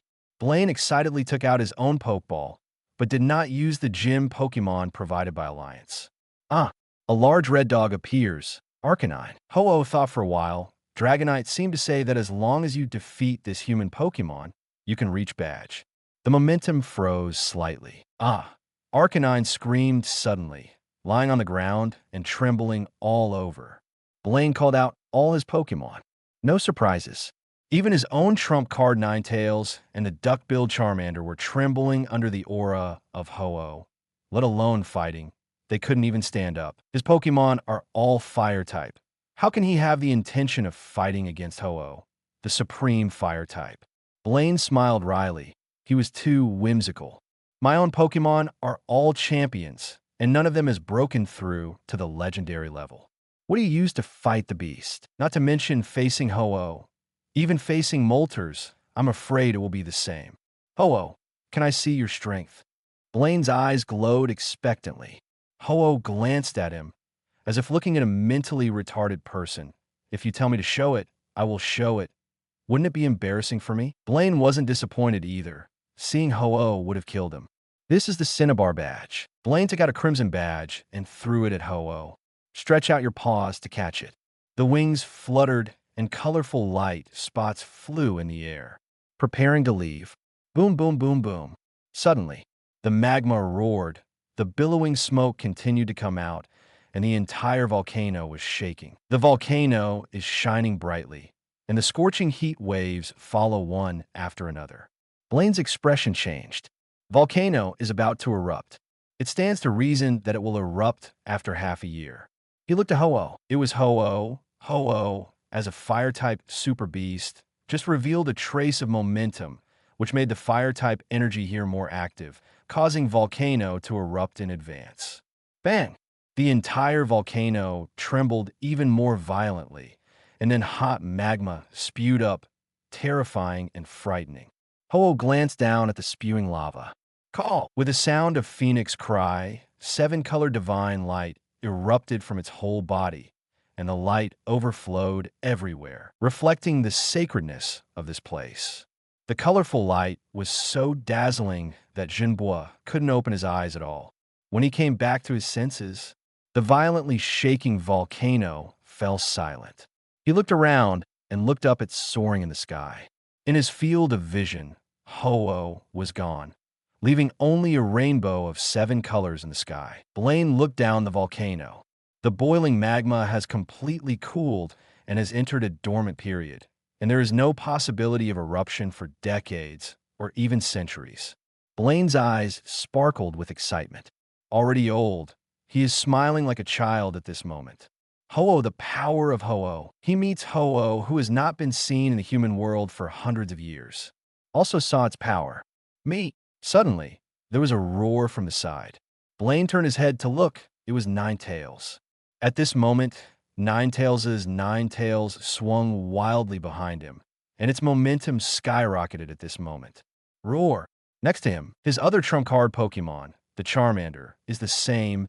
Its body is bursting with crimson energy, and the tail flame at the end of its tail is rapidly rising, burning blazingly. Blaine's eyes widened, bursting with joy. Got promoted. Step into the legendary class. Although the breath is still unstable, it can be stabilized as long as you get familiar with it. His mouth was grinning to the base of his ears. Both Ninetales and Charmander are his original Pokémon, and Blaine has been with him for countless days and nights. Stuck at the championship level for 30 or 40 years. After being stuck for so long, due to the limitation of qualifications, it is impossible to step into the legendary level for the rest of my life. I didn't expect to be promoted today. Ho-Oh.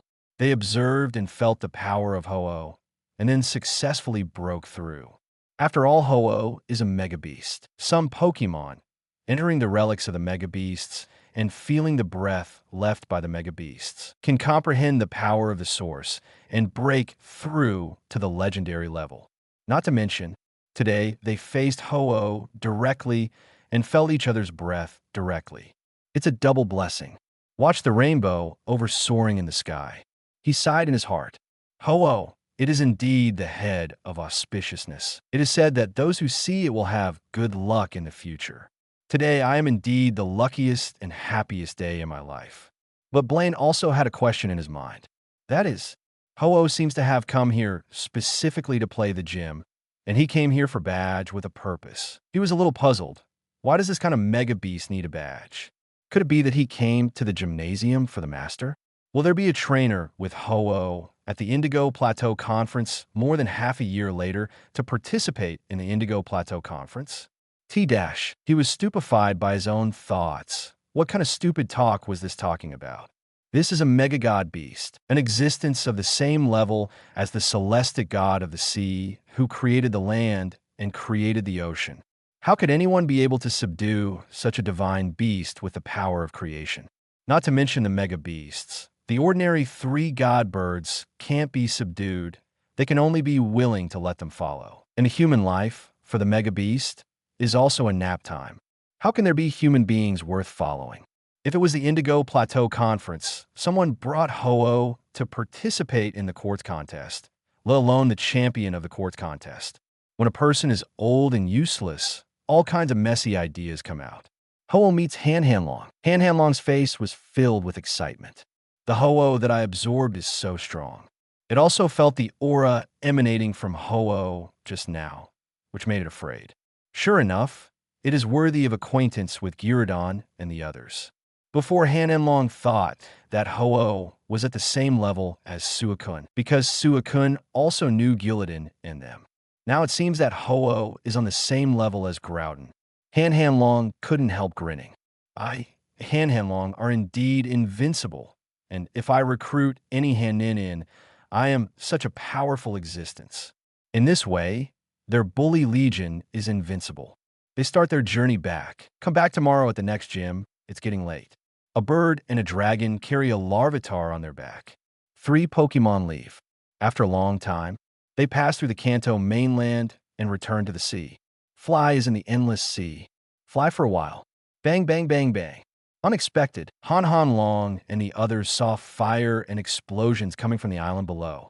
With doubts, they descended and began to fly low.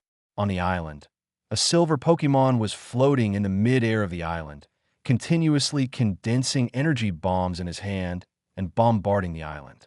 Clouds of mushrooms exploded continuously. Looking at the silver figure, Han-Han-Long was stunned. Mewtwo?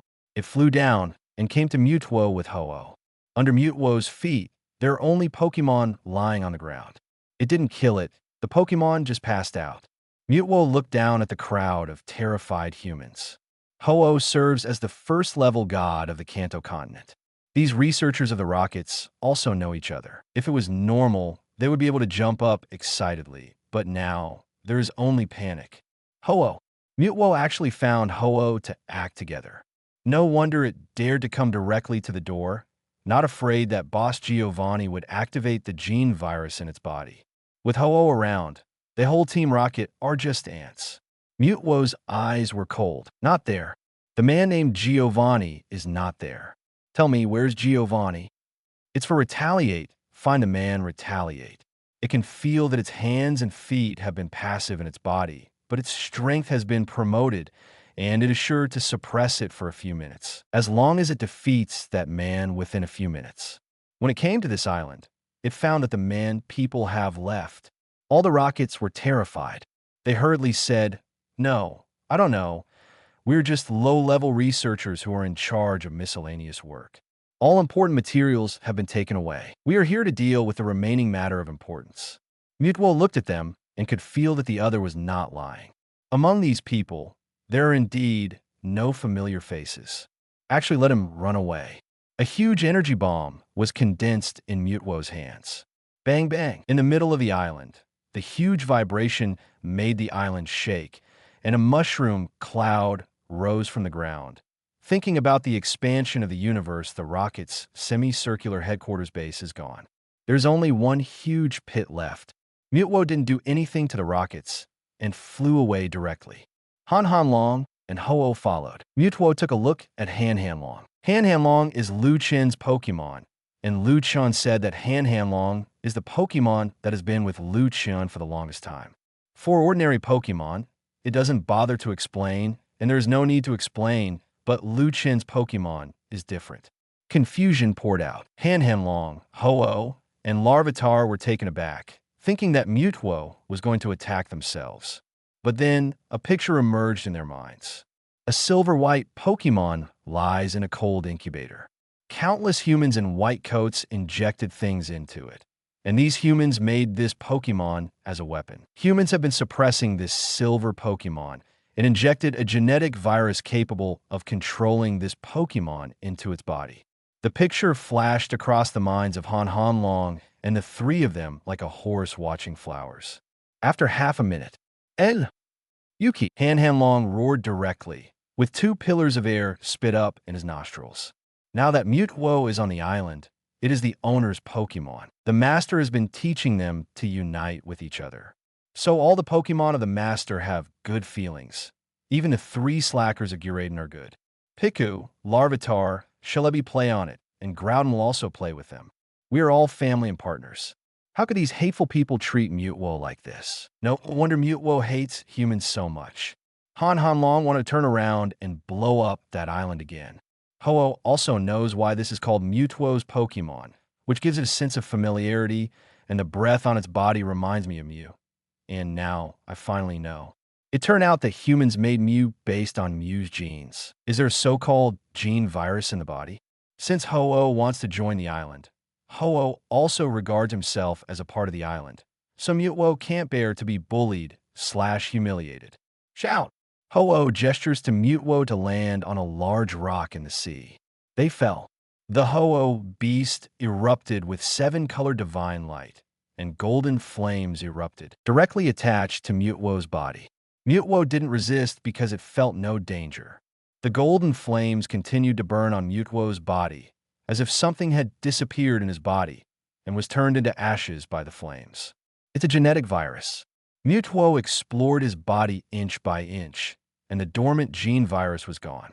Holy flame, the power of Ho-Oh, a terrifying force capable of resurrecting the dead. Even the dead can be resurrected, and it is definitely easy to solve the genetic virus in Mutwo's body. Roar! Han Long roared twice. The next time you find a human organization and tell me, I will lead my bully army to help you. Yuki, Larvitar also patted his chest/mouth. Ho-Oh hummed. As the most famous first-level god invited by Lu, of course it has to participate. Mutwo looked at them and nodded expressionlessly. There was a warmth in my heart. Lu Chen's Pokémon is as warm as is normal. Another side, Suicune is running on the sea under the control of the north wind. His body is light, and his limbs step on the sea, causing ripples to float up. At 3.9, they stopped in a sea area. On Suicune's back, Lu Chen looked at the chart. That's it. There are 3 islands. There is no vegetation on the island. It is all bare stones. Each of the 3 islands occupies one end, forming a triangle together. On the chart, there is a red X marked in the middle of this triangle. The destination is this sea area in the middle of the 3 islands. According to the mission, it is for Lu Chen to explore the seabed of the sea area. Gyarados, you go down and have a look. Gyarados dive down. Search for a long time, but found nothing. Immediately afterwards, they searched for a long time, but found nothing in the entire sea surface and bottom. Clean, that is coral, seaweed, and reefs. Lu Chen also searched the 3 stone islands later. The stone islands were so rugged that they couldn't hide anything, and nothing was found. The seabed, sea surface, and islands have all been explored. Trigger task. Ask the host to lead the Pokémon of the water system to the corresponding water area to carry out the seabed exploration task. Mission reward. Unknown. There is no indication that the task is complete in the system. Explain that it's not that they want to investigate and finish job. Could it be that they want to find the things hidden in this chart? But the bottom of the sea is clean, and there is nothing there. Underwater, Kyogre stared at the bottom of the sea, where there was a huge silhouette, as if there was something there before, and then someone removed it, leaving a mark. This imprint looks like a sunken ship, and it is still very large. Moreover, there was no trace of being dragged away, as if the sunken ship disappeared directly. The thing marked on a master's chart should be the disappearing shipwreck. Cyan wood-colored light emanates from it, and it is sensing the sea. His eyes flickered. It looked at a shadow on the sea surface, which was the shadow formed by the island reflected on the sea surface under the sun's rays. Kyogre narrowed his eyes. Different space. There's a different space there. Could it be? Is that dragon? But why is that dragon sinking the ship? Chapter 92. The Strange Tablet in the Mysterious Space. Marshado's Revenge Diary. Kyogre stared at the shadow, at its perception. There is something strange about the swaying of the shadowy seawater. There exists a different space. It is very secretive, hidden in the shadows, so that it has not been discovered just now. The energy in this space is of the ghost system. The entrance to the different space of the dragon? Fear flashed in Kyogre's eyes. If so, then it would be troublesome. Its temper is notoriously violent. But then I thought, afraid of a hammer, the owner is here. How dare it move? With that in mind, flapping its fins, it swam across, surfaced, and mentally gave Gyarados an order. White light condensed in Gyarados' mouth, destroying the blast of death light. The weird thing is, the destructive death light didn't bombard the sea surface, but bombarded in the shadows. The air twisted into a spiral shape, and soon a pitch-black hole appeared. Not far away, Chen was carefully watching the chart in his hand to see if there was anything he missed. The movement caused by the destruction of the dead light attracted his attention. Chen turned his head to look and saw a pitch-black hole spinning faintly in the shadows. He was startled. What is this? He patted Suicune under him, and the latter jumped over knowingly. Come to the front of this black hole. Chen looked at it in surprise, frowning slightly, as if leading to another dimension. He was a little confused. Is there any danger inside? At this time, in the black hole, Gyarados' ferocious head came out. It turned out that it had already run in at some time, and it gave a low growl to Chen, telling Chen that there was no danger. Let's go in and have a look. Chen was a little curious as to what would be inside. Suicune jumped lightly and carried Chen in, followed by Kyogre. There was a whirlwind. When he came back to his senses, Chen was already in the space inside the black hole. But there is a faint light inside. It is not the pitch black where you can't see your fingers. This space is not infinite, but bounded.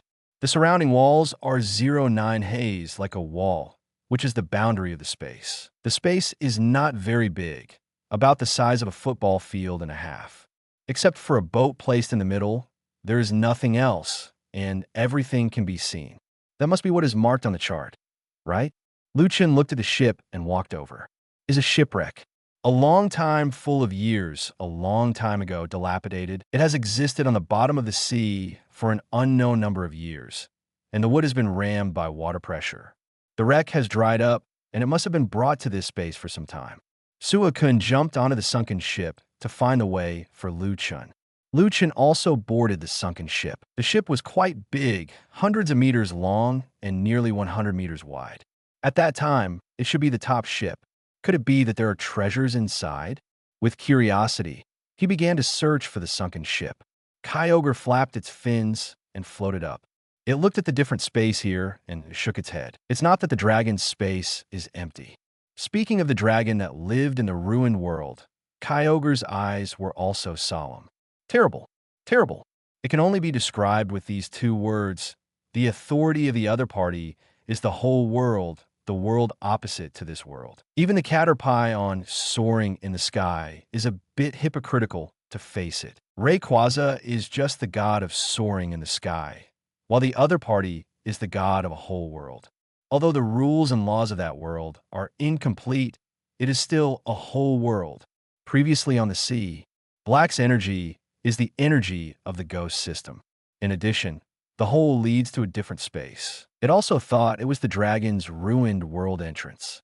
Kyogre found not to be. This space is too small. Destroying the world is no less than the existence of this world. B. Which Pokémon is this space for? Kyogre was puzzled. Such a small space is definitely not for a guy of the same level as him. Right now, Suicune seemed to have noticed something and let out a low growl. Chen and Kyogre walked to the bottom of the cabin, where it was neatly tidied up as if there were Pokémon living here. The center of the cabin, Suicune stands in front of steel. This is being floated up, floating in mid-air, continuously emitting a strange light overflowing with darkness. But it is very strange. It is obviously a dark light, but it can illuminate the cabin. The stone tablet is about 1 meter long, spinning in the air, emitting a faint light constantly. There are strange symbols on the steel. A big symbol is engraved on the front of the steel. The steel is not a regular cuboid either, but has a large top and a slightly filled bottom. Feeling the power in the steel, Kyogre slapped Lear fiercely, causing a huge wave in his heart. Tablet of Arceus. Arceus is the creator god of this world. Before the world encountered a crisis, it went to solve it. It was severely injured and fell asleep all the time. The world has changed drastically. The super ancient Pokémon has been stripped of its size, and the powerful beasts have been stripped of part of their power and turned into beads. Rumor: Arceus was also not spared. Its power was also stripped and turned into stone slabs one by one. Moreover, it is so powerful that it has been stripped of more than one piece.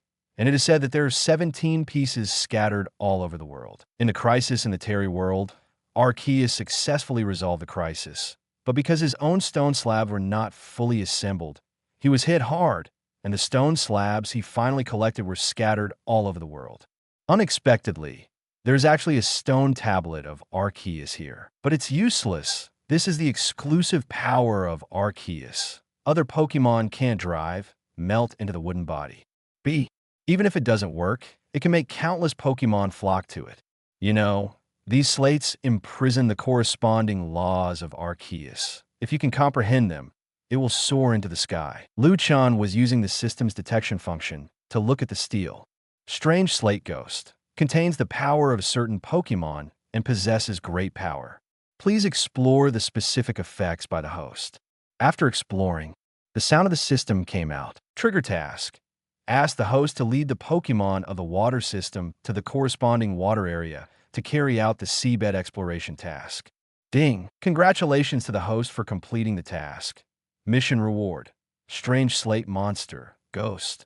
Unexpected, the body of the strange slate flashed brightly, and its size was rapidly shrinking as it spun. In the end, the whole body was filled with golden light, and in the middle of the golden light, the mysterious symbol emitted a faint light again.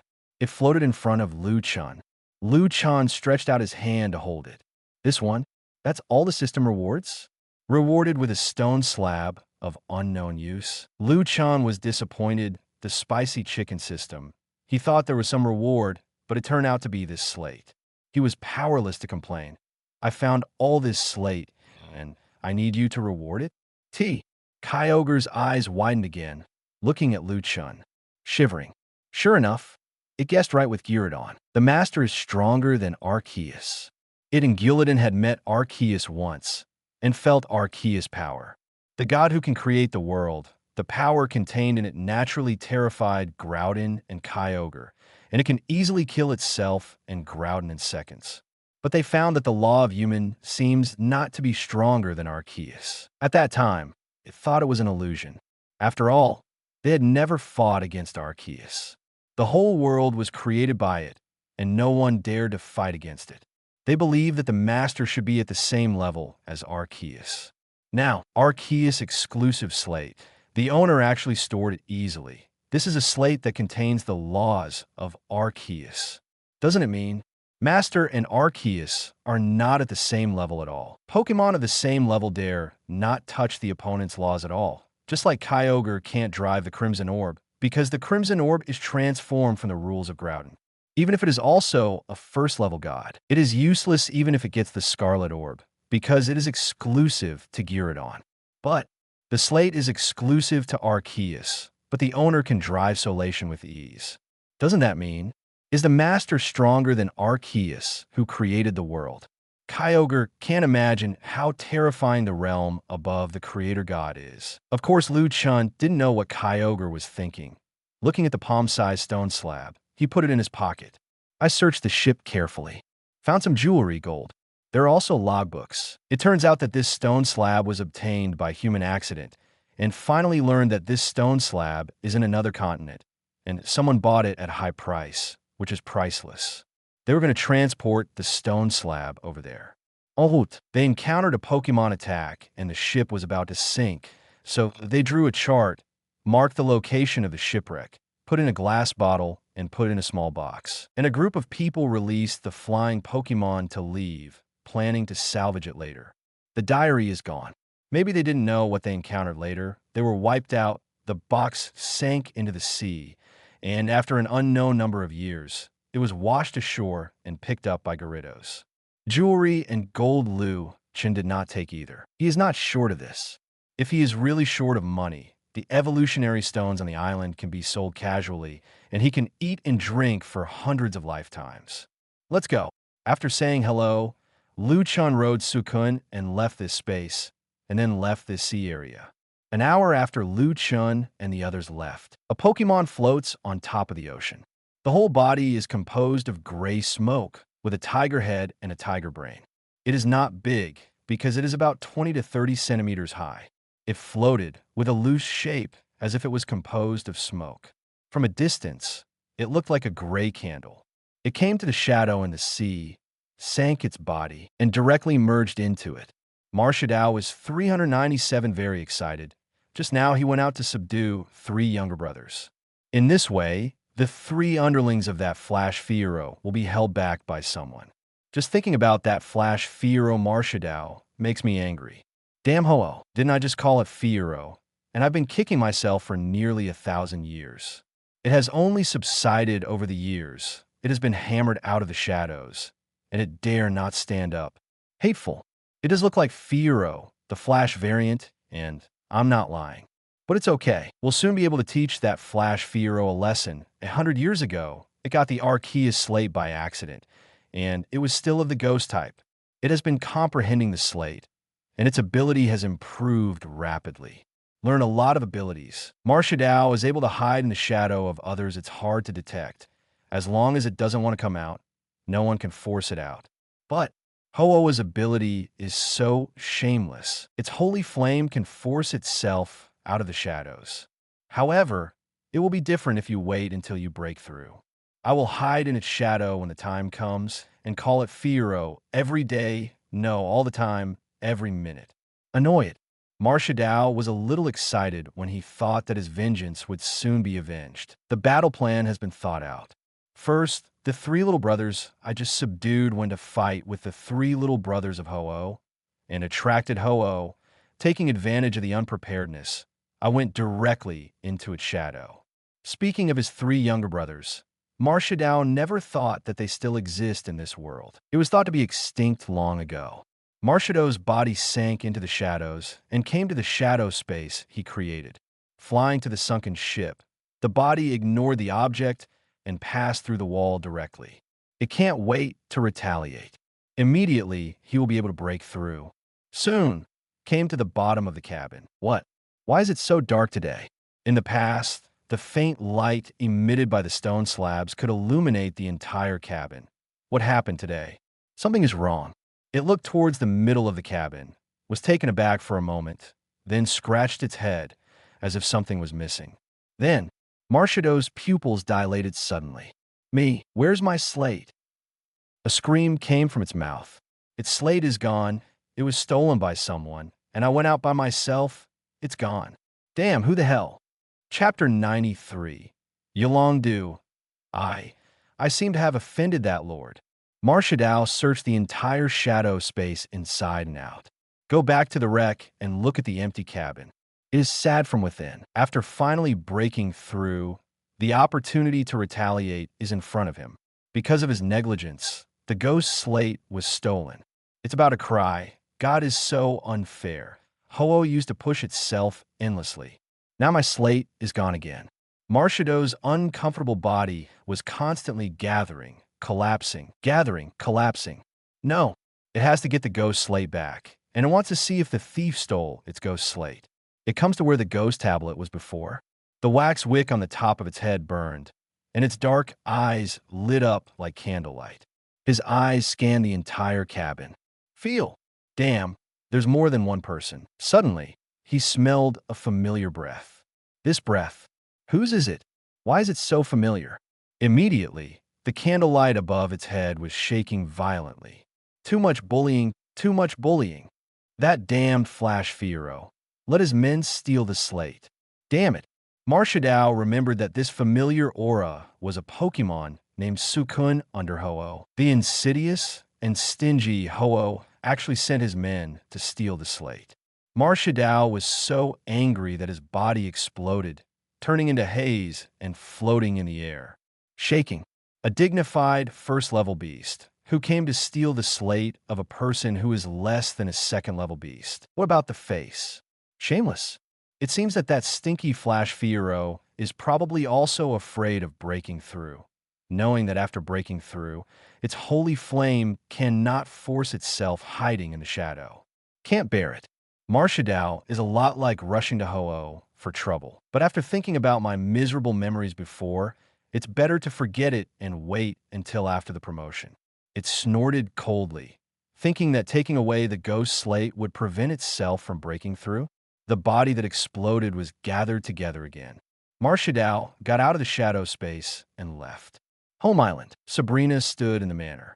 She has come back, walked around the street with Cynthia, and then came back. She has to come back to cook. When I came back, I found that my master was not there, and I asked Scyther, only to find out that my master had gone to see to play.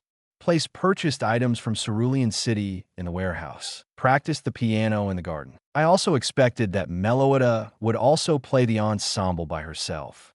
Result: when Meloetta saw her playing the piano, she sat on the piano and looked at herself with her head tilted. Just move your finger. Meloetta flew away in distaste, and Shalebi, the little fellows who looked forward to it, followed suit. Sabrina is depressed. Can she compare with her master? That's right, with Master's beautiful jade in front of you. If you pop it out yourself, you will be humiliating yourself. Forget it. Let's tidy up and prepare to cook. At this time, there was the sound of flapping wings and soaring in the sky. Han-Han-Long, Mutuo, Ho-Oh landed on the grass. Larvitar jumped off Han-Han-Long's back and ran to play with his friends. Sabrina looked at Ho-Oh wearing sunglasses. Her eyes widened slightly, and the sky thundered. This? Ho-Oh wearing sunglasses? She looked at Han-Han-Long speechlessly. Ho-Oh was definitely tricked by Han-Han-Long. But then, Sabrina was dazzled by something like a mirror. It is the refraction of sunlight. She was puzzled, and then realized that the refraction was coming from Ho-Oh's claws. She looked and saw what seemed to be a piece of iron in Ho-Oh's paw. This thing looks familiar. Sabrina turned her head to think for a moment. Her pupils widened immediately. Cinnabar badge? You took Ho-Oh to the gym? Han-Han-Long nodded, and then took out the 5 badges in the small bag, including the Ho-Oh one. There are a total of 6 badges. Sabrina was dumbfounded, completely dumbfounded. Han-Han-Long, take it to Ho-Oh to play the gym? Mega Beast ran to the gym to get the badge. This is the first time in human history. The Cinnabar gym happens to be a fire-type gym. The owner of the gym is probably very excited. The Mega Beast Ho-Oh is coming to the gym. What is there to brag about? Knowing that Han-Han-Long took Ho-Oh to the gym, Sabrina also had a bad taste in her heart. She said to Han-Han-Long, "Come on, Han-Long, there are only 2 badges left, and something miraculous will happen if you get all 8 badges together, and Master will be very happy at that time. Praise you." Ho-Ho, Han-Han-Long nodded excitedly, and then pushed his sunglasses at Ho-Oh, as if to say, "Did you see it? I am right." Sabrina said it all, and collecting all the badges will have a very magical thing. Master, it must be very happy. Ho-Oh nodded, a little excited. This Dragonite didn't lie to himself. Soon, he could be the most prestigious existence, and was actively invited by Chen to join the island. Sabrina watched the bad taste in their hearts, and couldn't wait for the Indigo Plateau Conference to come soon. She has helped Chen register as a trainer before. As the owner of the gym, coupled with the Cynthia Sinnoh champion, this matter is still a piece of cake. There was an expectant smile on her face, smiling like a little fox. Also not sure when the Indigo Plateau Conference will be. Master brought 4 super divine beasts and 3 holy beasts to fight the Indigo Plateau Conference. Will the group of Alliance be scared stupid? Maybe everyone was trembling with fear. Master's rival trainer is estimated to be accompanied by this shadow for a lifetime. Thinking of this picture, she is happy. Han Han Long growled lowly at Ho-Oh. Go. I'll take you to see our little brother. They flew towards the place where the Dragonites lived. Sabrina is also ready to cook. It's almost time. Boom, boom, boom. Suddenly, on the coast, there was an explosion. Sabrina frowned. The Pokémon on this island are very harmonious. Even if they are natural enemies, they will not conflict. It has become a consensus that fighting is not allowed on the island, and powerful skills cannot be used. In order to allow Pokémon to compete for entertainment, Sabrina also designated a fight area in a deserted part of the island, allowing Pokémon to compete with each other. So, whatever fights in normal will happen there. Now, there's an explosion off the coast, and it's loud, and it's definitely not caused by the Pokémon on the island. And Sabrina also felt that it was her own Pokémon Alakazam, and she was also fighting with some Pokémon. Alakazam is only carrying out the order, which is to expel the humans and non-island Pokémon who accidentally broke in. After all, there are too many secrets on Master's Island.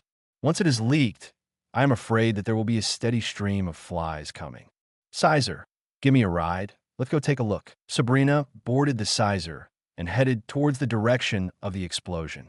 On the coast, a speedboat is docked. Dragon Fairy stood on it, and on the shore, his red Gyarados fought an Alakazam. Yolondu squinted his eyes. His own Gyarados had been promoted to the championship not long ago. And on this ordinary small island, there actually exists a land that can be comparable to your own Gyarados. There is a problem. There is definitely a problem. Since his promotion, Yolondu has been leading his men to conduct a blanket search in the Kanto region, trying to find out the whereabouts of the mysterious organization. But so it went, and nothing came of it. They guessed whether the opponent's base was not on land at all, but overseas. So, they scattered and went to explore the sea area around the Kanto region, where the base of the mysterious organization might be hidden on the island. Yolondu is in charge of this area.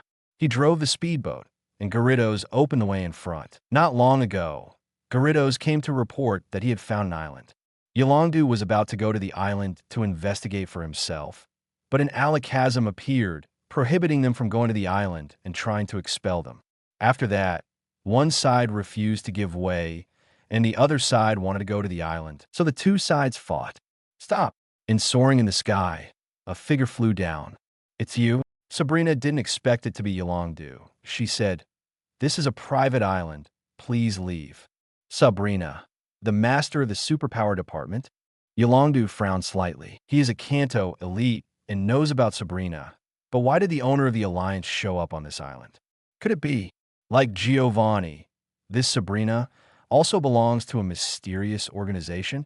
Is she also a spy placed in Alliance by a mysterious organization? I am now the investigator of the Alliance, and I have the right to go directly to the island to search. And in the Alliance, my position is higher than yours. Sabrina, please step aside. I want to go to the island to search. Yolanda rode. What if I say no? Sabrina deadpanned. You think you have the ability to stop me? Yolanda narrowed his eyes. The Tentacruel Siege incident, the 8 Pavilion Masters, you are the only one who didn't come. It seems that you really have a problem. Looking at the imposing Sizer next to Sabrina, who is equally imposing, he felt a slight twitch in his heart, the legendary Sizer.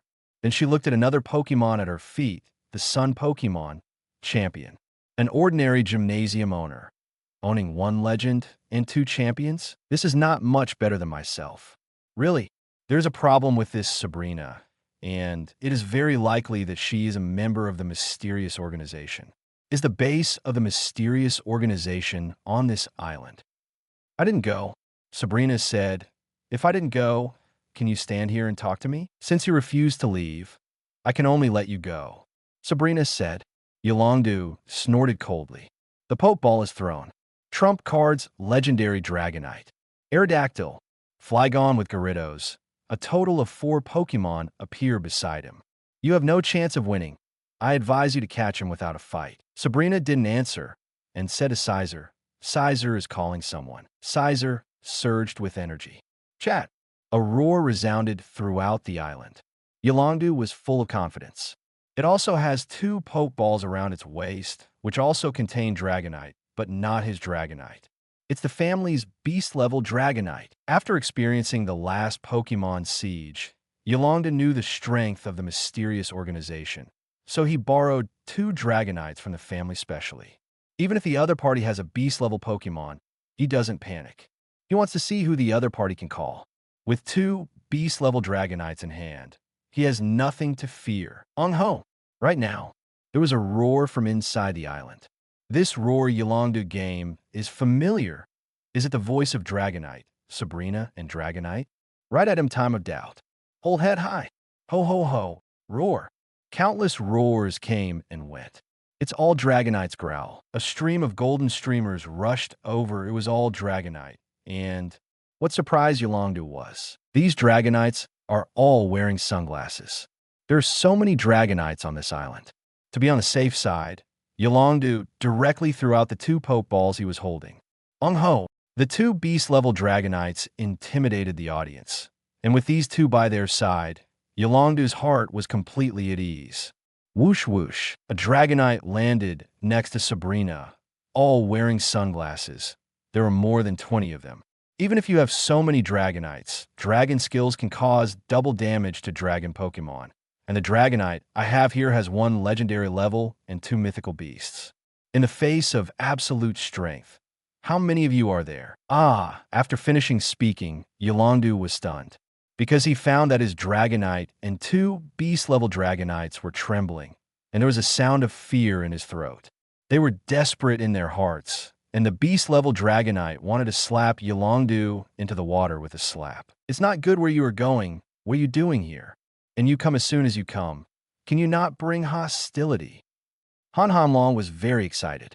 It was the first time that the bully army went out to fight, and some people dared to power trip on the island without eyes. They probably didn't know how powerful the bully army was. When it saw the enemy clearly, it was also slightly taken aback. Former younger brother? Especially one of them gave it fruit by itself, making it advance.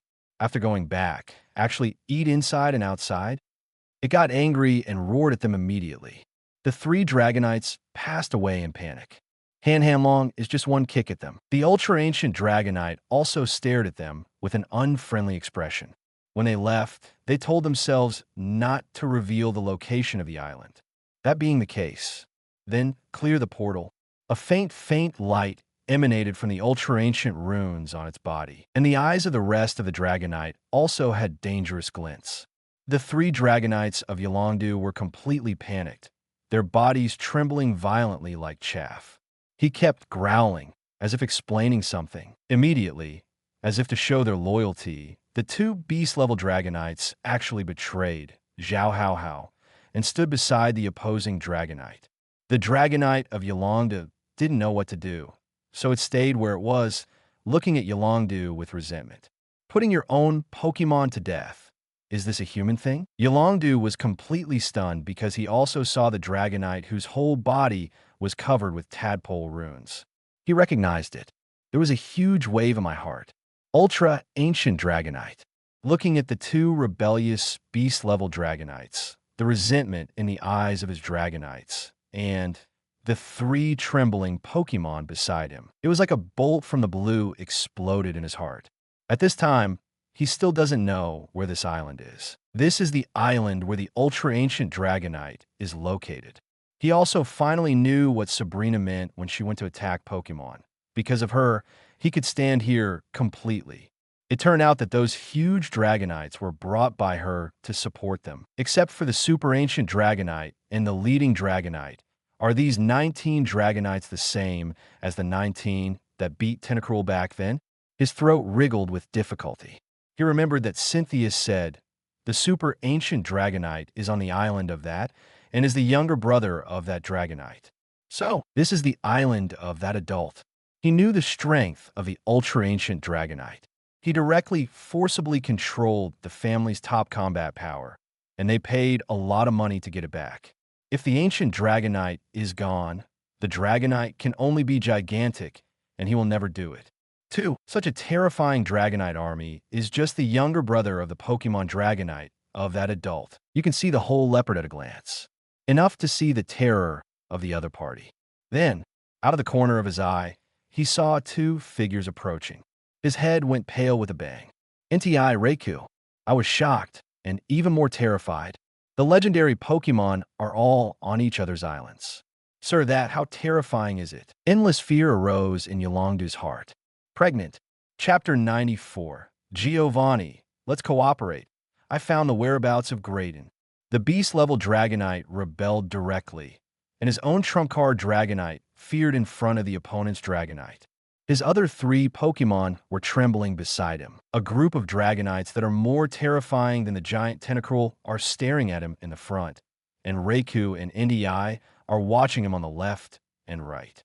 During this battle, Yolongdu's face was pale, his legs were trembling slightly, his scalp was numb, his eyes were full of fear. What kind of monster did he provoke? Sabrina stared at Yolongdu with an unfriendly expression.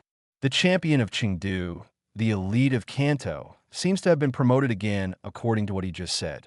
He is in a high position in the alliance, and he's also the leader of the 10 generations of Yulong family, one of the big families in Kanto. Although the mega mythical beasts such as Groudon and Ho-Oh did not appear, Raikou and NEI have appeared, and the other party also recognized the super ancient Dragonite. The other party already knew some secrets on the island. If such a person were to go back, he might attract a steady stream of flies, disturbing the leisurely pastoral life of himself and his master. As the owner of Kanto, does she know that these clans are a group of mercenary guys? The super ancient Dragonites seemed to sense Sabrina's thoughts and approached one after another. Yolongdu's frightened lips turned white, and he hurriedly said, "Yes, I'm sorry. I'm the one who interrupted. I didn't intend to get close to this small island. In fact, I also know of your existence. You are what Cynthia calls the grown-up, isn't it?" He hurriedly made connections, telling the other party that he knew the island and the existence of Sabrina. "You know the island?" Sabrina asked. Yolongdu didn't dare to hide it. He wanted to capture the ultra-ancient Dragonite, but he didn't listen to Cynthia's words. As a result, all the top Dragonites in the family were forcibly taken away. In the end, through Cynthia and the ultra-ancient Dragonite, they got online and spent a lot of money to redeem Dragonite without hiding it. Sabrina looked at the three trembling Dragonites in Yolongdu, who had been educated by Han, and nodded slightly. What the other party said should be true. No wonder Dragonites can get bigger. No wonder there are almost half as many Dragonites as there used to be. It turned out to be like this, and everything made sense. There was a blue light in Sabrina's eyes, and her mental power connected Han, conveying her own meaning. Han let out a low growl. In an instant, all the Dragonite flapped their wings, a strong wind gusts, and sand and rocks flew along the coast. Yolongdu, together with the three Pokémon beside him, were blown away by the hurricane and fell to the sea. Yolongdu came out of the 837 sea miles, very embarrassed, without the image of a champion, but he was deeply relieved. From this point of view, he was saved and his life was saved. His trump card Dragonite and two beast-level Dragonites borrowed from the family are still with the other party. He didn't have the courage to dare to come back at this time. He was afraid that he would speak up, let alone Dragonite. His own fold was here. Energy surged from the Dragonites, and dragon rage condensed in front of their mouths. Yolongdu gave a shock, retracted Aerodactyl and Haxorus, and lay on the body of the red Gyarados. "Gyarados, let's go." Gyarados had already panicked and hurried into the air. Sabrina's words also spread from afar. "If you dare to spread the news about this island, I don't mind bringing a group of Dragonites to your Yulong family. From Dragonite to Dratini. All will leave Yulong family." Gyarados turned into a red glow and quickly swept across the sea. After flying for half an hour, Yolongdu was still in shock. There are no tears on the face. "I lost my trump card Dragonite and beast-level Dragonite again. A certain sea area. There is a huge hole in the bottom of the sea. Drill into this hole, float up, and you can come to a cave without sea water. This is the rocket's new base." At this time, among the bases, Giovanni's face was black and gloomy to the point of dripping water, and his hands were pinching the armrest of the chair, making a creaking sound. The screen in front of him was showing the Mutwo he had been thinking about day and night. Mutwo returned to their original base. He was ecstatic when he heard the report from the people at the base before, and he never thought that Mutwo would come back on his own initiative.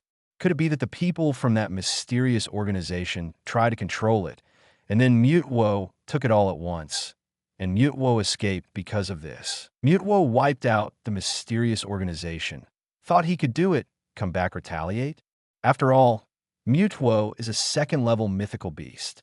In this world, human beings possess few mythical-level combat powers, let alone second-level divine beasts. Therefore, it is likely that the mysterious organization wanted to study Mutwo, but was tyrannized by Mutwo. It was wiped out. But even if Mutwo becomes stronger, it's useless, but I have a way to restrain it. Just when he was about to take people to recover Mutwo, bad news came from the base. In the video frame, Mutwo destroyed the entire island, and then left with a mysterious bird and a Dragonite. Giovanni looked at the miraculous big bird, and while he was furious, there was a rare flash of fear in his eyes. Mega Beast of Kanto Continent Ho-Oh. Mutwo is actually with Ho-Oh, and he thought of a more important point. Ho-Oh is rumored to have the power to resurrect the dead. Each of these terrifying mega mythical beasts uses Tongtian's immense power to revive even the undead, so solving the genetic virus in Mutwo's body is of course a trivial matter. Archer next to him was also in deep shock. Mutwo actually followed Ho-Oh. Then he seemed to see something. His eyes focused on the Dragonite they had been ignoring, and he saw Larvitar behind him. Sharp pupil constriction, Dragonite plus Flash Larvitar, he exclaimed. I've seen this Dragonite. Have you seen it? Giovanni asked. Archer didn't hide anything and told about the fact that a Dragonite brought a Larvitar to help his master open the gymnasium. After all, the combination of Dragonite plus Larvitar itself is rare, let alone Dragonite plus Flash Larvitar. After listening to Archer's report, Boss, since the Dragonite and Larvitar have masters. Archer swallowed hard, the second half of the sentence stuck in his mouth, unable to speak, his legs trembling. Giovanni's mind went blank. He thought it was Mutwo who solved the mysterious organization, and then got mixed up with Ho-Oh. Now that Dragonite and Larvitar have masters, Mew and Ho-Oh are with them again. There's only one possibility. That mysterious organization has completely subdued Mutwo, and they also subdued the mega mythical beast Ho-Oh, an organization that can control the mega beast. Giovanni slumped on the chair, his eyes out of focus. He also wanted to find this mysterious organization, then kill the other party and take Mutwo back. Now, the other party even has mega beasts, not to mention the rockets, and the underground organizations of the whole world are useless at all. Such a terrible organization can easily rule the whole world. Giovanni's heart was also cold, and there was endless fear in his heart. An organization that even ruled the human world is easy, but it still hides in the dark. The other party, what is he plotting? Giovanni shuddered all over.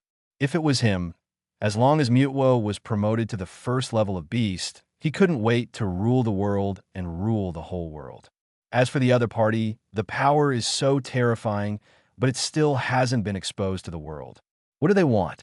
For a while, Giovanni seems to have lost his life goal in an instant. Mutwo is in the opponent's hands, and the opponent has Ho-Oh. He is not rival at all, unless he also has a mega beast of the same level as Ho-Oh in his hand. Unexpected, a screen jumped out of the screen in front of Giovanni, and a figure was reflected on it. It was a middle-aged man with fiery red hair, thin cheeks, and glasses. Yo, Giovanni, you are really easy for me to find. The man in the picture waved at Giovanni. Maxi. Giovanni frowned slightly. This is Maxi, the leader of Team Lava. He has searched for him countless times. Who connected the video call? Boss, it's me. The door of the office opened, and it was Petrol, one of the 4 executives of the Rockets. Petrol's lips moved slightly, and his voice was weak. I have inquired about the news before, and the Lava team seems to have obtained something extraordinary in a certain ruin. Something great? Giovanni narrowed his eyes to hide his weakness. He leaned on the back of the chair, crossed his fingers, and looked at Maxi. What do you want from me? Giovanni, let's cooperate. I remember that your rocket team has a strong scientific research force. Cooperation? Cooperation for what? Giovanni asked lightly. That's it. He took out a treasure box and then opened the box. A crimson light burst out of the box in an instant. It was a scarlet orb the size of a fist. On the surface of the orb, there's also a character of Q, Omega. The inside of the orb seems to contain countless magma, and the magma is roaring. Maxi looked crazy and looked at Giovanni. Let's cooperate and create an ideal world together. What is this? Giovanni had a vague guess in his heart, but he couldn't believe it. The Scarlet Orb, the legendary orb that controls the Earth God Beast Guladon. Giovanni's eyes widened. Although he had guessed for a long time, he never thought that it was really the Scarlet Orb. The shock in his eyes couldn't be hidden. He said, "How do you want to cooperate?" Although the hand jewel, but we don't know the specific method of use, and we don't know how to activate the power of the Scarlet Orb to control Guladon. So, I need to cooperate with you to study how to activate the Crimson Orb, wake up the sleeping Groudon, and create an ideal country, a paradise for us humans. At that time, our Lava Team and Rocket Team will be the creators of the ideal country. Frenzy flickered again in Maxi's eyes. It's that stupid remark again. Put away the contempt in your eyes. Okay, I'll let Archer take my core team to your place, Giovanni said. However, even if there's the Crimson Orb, it's useless if you can't find Guladon. Don't worry, I've found Guladon. It's sleeping in the volcano. It's worthy of being the god of the earth. Its stalwart figure is simply the most perfect treasure in the world. Okay, then I will wait for your big fight. After speaking, the video call ended.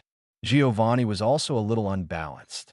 Why did this kind of brain-dead organization obtain the Crimson Orb that could control Guladon, and even Guladon was found by them? Boss Team Aqua leader Archie requested a video call. Someone from the Rockets reported. Come in. The screen that had just dimmed popped up again. Giovanni, are you really? It's hard to find. A burly middle-aged man in a sailor suit with a blindfold on one eye said. He cut to the chase. Let's work together, Giovanni. After speaking, he directly took out a cyanwood-colored bead. The bead is constantly emitting blue light, and there is an alpha symbol on the surface, and the inside of the bead seems to condense an entire sea. Giovanni watched, and Archer and Ram behind him were all stunned. Team Lava found the Crimson Orb. Team Aqua found the Cyanwood Orb.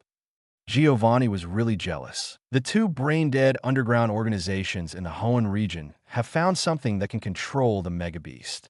How unfair it is. Our Team Aqua researchers are not good enough to crack the secret of the Cyanwood Orb.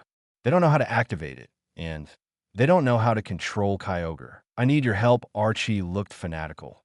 Let's work together. The sea is the origin of all life. The world is distorted today. Let's create a perfect country together. Giovanni pretended to be excited. Okay, I'll let Ariana take my core researchers to find you right away, but with the Cyanwood Orb, I also need to find where Kyogre is only useful.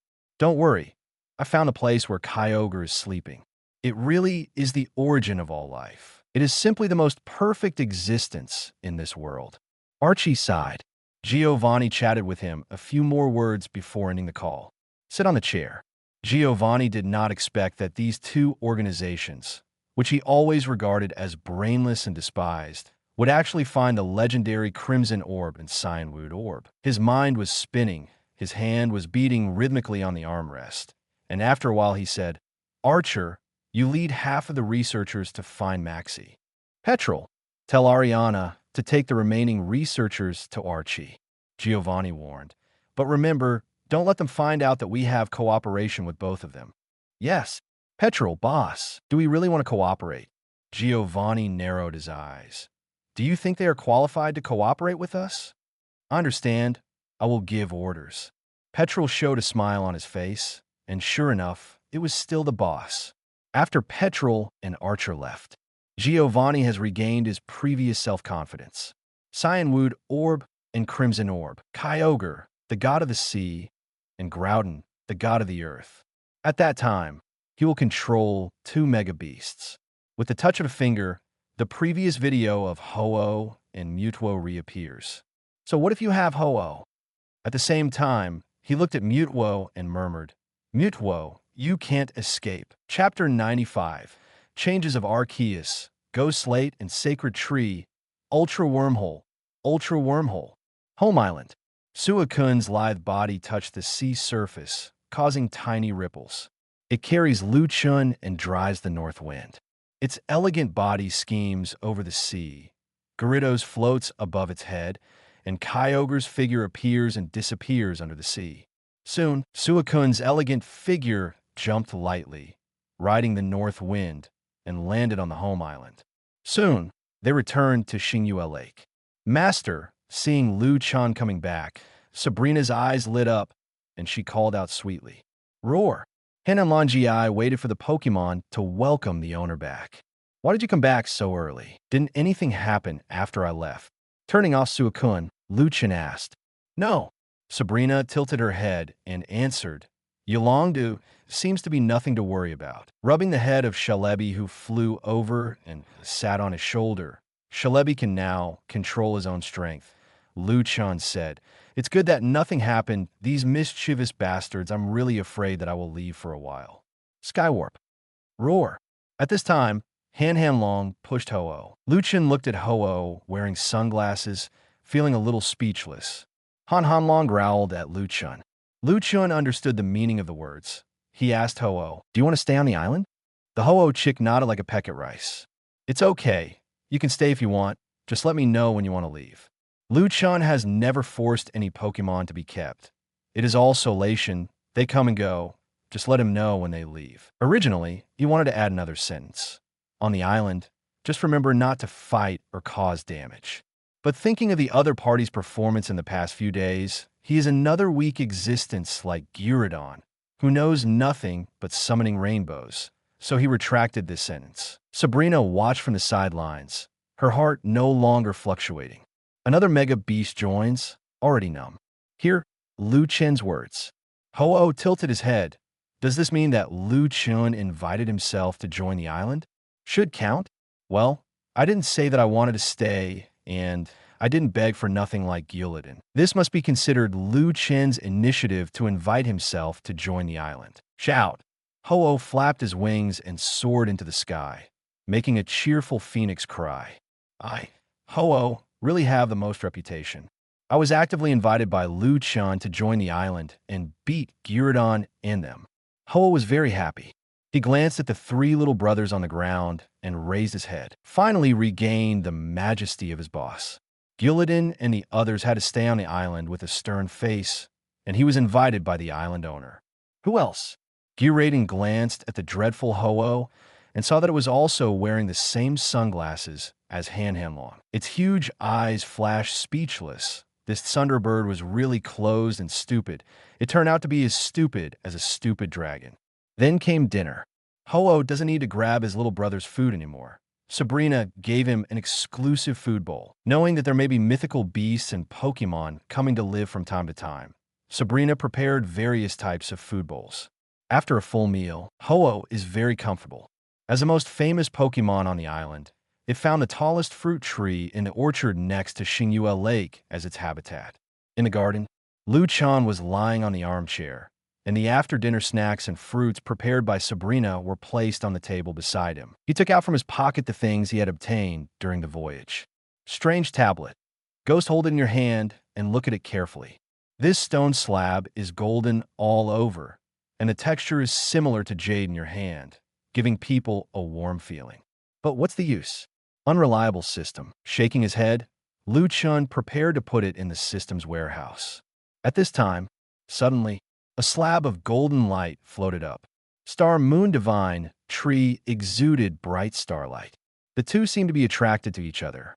This strange picture attracted Ho-Oh's attention. Looking at the floating stone slabs and feeling the breath emanating from them, their eyes widened. Tablet of Arceus? Surprise flashed across Guladon's eyes. The master actually brought back the Arceus slate after going out to sea, and it can still be used? While I was shocked, I was also excited. Sure enough, it guessed right.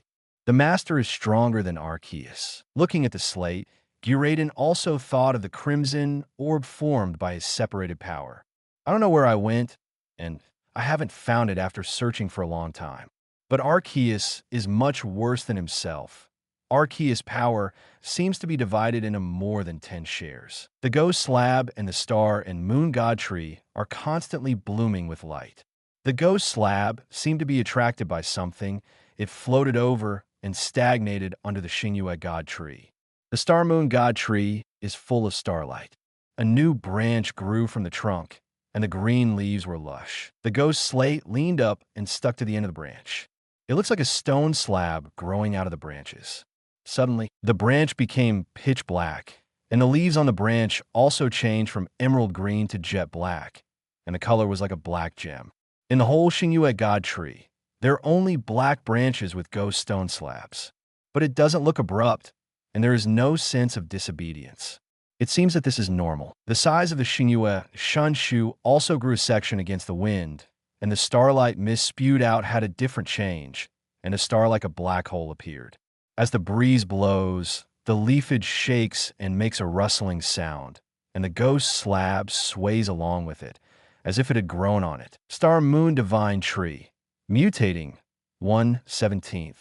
There is only one tree in the universe.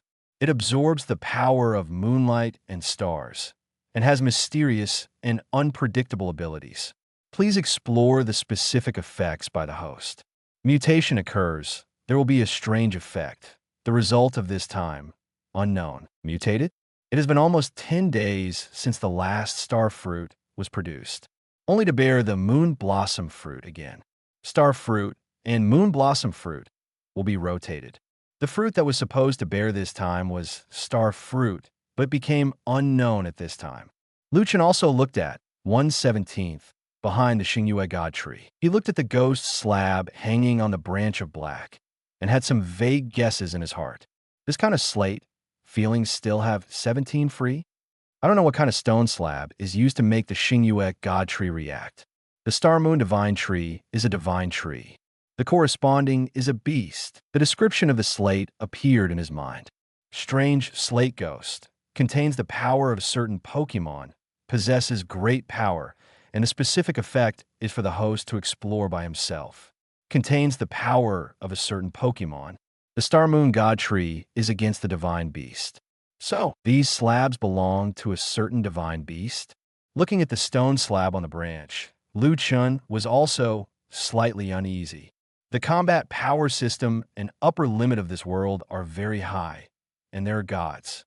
According to Cynthia, the mythical beast is the most terrifying force in the world, so we'll be fine if you take its belongings.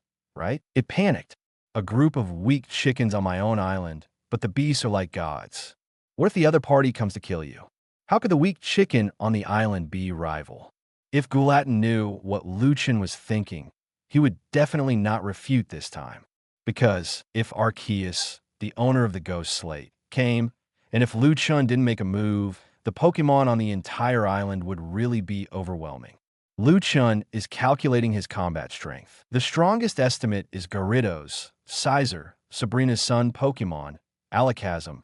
The 3 big dogs have not seen them overstretch, and they should not be stronger than Gyarados. Celebi Larvitar can be used to show cuteness. How can it have any combat power? But Celebi is kinda useful. Starfruit endows it with a powerful ability, which can speed up the growth of plants, and it can also teleport. This teleportation can escape at a critical moment. The 3 weak chickens of Guladon, Kyogre, and Lunala can't be counted on in the last cold run, running slower than Larvitar, Pikachu, and other little guys.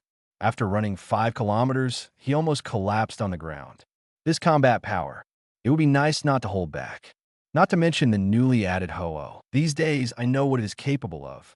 The name is quite domineering. Hanlong is even more stupid. But I remembered the power of the star fruit. Chen also had some thoughts in his heart. Since star fruit has such a magical power, next time you can try this weak chicken like Guladon to see if you can get the same magical ability as Celebi. After all, Guladon is the one who has been with him the longest besides Hanlong. If the number of star fruits is enough, slowly increase the strength of these chickens. Chen also guessed that the reason why they're so lazy is probably because they gave up on themselves, and their strength cannot be improved at all, so they're so lazy. Look at the ghost slate on the branch. Chen was really afraid that the owner of the stone slab would kill him. But after thinking about it, it shouldn't be unreasonable for gods to be called gods and worshipped by people. I didn't steal it myself. I picked it up according to the treasure map. At worst, when the divine beast comes to the door, I will return it to it. Thinking of this, Chen immediately relaxed. At the same time, I'm also a little curious, 1/17, what kind of changes will happen if I gather 17 stone slabs together? Directly summon the owner of this stone slab, that is, the divine beast? Or will the Xingyue sacred tree undergo strange changes? He shook his head. I just got one piece by accident, and I have 16 yuan left. Who knows where to find it? The change of the Star Moon God tree caused a little commotion, but the Pokémon recovered quickly and went about their own business. Ito, at the far end of the world, there is chaos here. There is no concept of time and space. A strange alpaca-like beast is lying here, and it can be seen that it has wounds all over its body, but the wounds have already scabbed over. It seemed to be asleep. Its chest was heaving slightly, and every time it exhaled, the empty space in front of it would tremble. Suddenly, it seemed to feel something, and the closed eyes opened slightly, as if a person who fell asleep felt something normal. It only lasted for half a second, and the opened and closed eyes closed again. The sound of breathing is long and continuous, and a strange force is attached to its wound. Repeat the wound. Vermilion City. In the world of Pokémon, productivity and efficiency have been developed to the extreme. The destroyed Vermilion City is being rebuilt in full swing. Nearly 80% of it has been rebuilt and repaired. Vermilion City is in dire straits. After the last Pokémon Siege event, Alliance has also dispersed its power consumption. The coastal region has increased its defense even more. Dragon Fairy landed on the roof of the Pokémon Center. He panted heavily, and his frightened heart finally calmed down a little. This blood loss. 3 Dragonites are gone. It's been 8 lifetimes of bad luck. How could he have imagined that the island is the island of that adult? Even the NTI and Reiku of the 3 holy beasts can be subdued, and there is also such a terrifying existence as the super ancient Dragonite. This may not be the full strength of the opponent, and there may be a stronger whole card in the island. Yolanda didn't expect that Lord Cynthia said was Natu, the owner of the superpower department in Kanto. Thinking of the loss of 3 Dragonites, his intestines turned green with regret. It's okay to run over and pretend to be something. Why is my Dragonite a beast-level Dragonite, and I can beat a group of them? As a result, my own Dragonite was like a grandson in front of the opponent's Dragonite, and I didn't even dare to fart. FKU, you can't make up your mind. He was crying stupidly by himself. Taking a deep breath, it seems that Cynthia has to trouble again. The 2 beast-level Dragonites are gone. If the family knows, they can hang him up and smoke him. Moreover, my own trump card Dragonite is also gone. Take out the communicator. Called Cynthia. Sinnoh region. Cynthia just landed. Cynthia, I offended Lord that. On the other side of the communicator, Yolongdu's fearful voice came. The family's 2 beast-level Dragonites and my trump card Dragonite have been confiscated again. Cynthia frowned. Did Yolongdu offend Mr. Chen? Her tone became cold. I warned you, don't think about looking for the existence of that. His existence. No one in the entire Kanto can afford it. 0. Seeking flowers. You Dragon Clan, wish yourselves good luck. I hope you don't die again. Otherwise, although that has a good temper, none of his Pokémon have a good temper. Cynthia continued, if you continue to die, the entire Yulong family and even the entire Kanto will be destroyed. Groudon and other Mega Beasts, except for Ho-Oh, which one is not a grumpy person. It is easy to destroy a region. The land is created by Guladon. That one was very angry.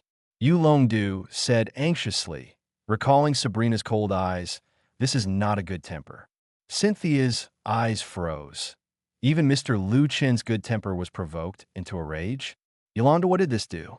Then you can ask yourself. I can't help you." Cynthia's tone was cold. "If there's nothing else, I'll hang up." Don't. Yolangdu hurried over and said, "I didn't mean to go to the island by force. And I didn't know that Sabrina was that Lord you mentioned. I thought she was the same as Giovanni, the one the mysterious organization placed spies in alliance." "Sabrina?" Cynthia was taken aback. Did Yolangdu not see Mr. Liu? He thought Sabrina was Mr. Liu Chen. "You tell me what happened." Yolanda didn't dare to hide it. "In a few minutes." Cynthia nodded. It was exactly as she had guessed. He recognized Sabrina as Mr. Liu Chen. Sabrina's words don't look good to outsiders, and it makes sense to say that she is irritable. "Sabrina is not that lord I said. She is just that lord's apprentice." Cynthia continued, "The Pokemon on the island is not Sabrina's Pokemon. It's useless for you to find me. I'm in the Sinnoh region now. You can figure it out yourself. But the existence of the island must not be revealed. Otherwise, no one will be able to save you." After speaking, Cynthia hung up the phone. Yolangdu breathed a sigh of relief. And finally, hearing what Cynthia said, the chances of him coming back should be quite high. It turns out that Sabrina is not the master of the island, but the apprentice of the master of the island. Sword. He had another headache. Cynthia was the mouthpiece last time, and now Cynthia has gone back to Sinnoh region. He frowned. What method should I use to get Dragonite back? That night, stars are densely dotted in the starry sky, formed a vast galaxy. Starlight and moonlight hang down like 10,000 filaments and are absorbed by the star and moon god tree. After the Xingyu's sacred tree changed, the mist of starlight that spewed out became more brilliant and magical, and black hole-like stars would appear in the mist.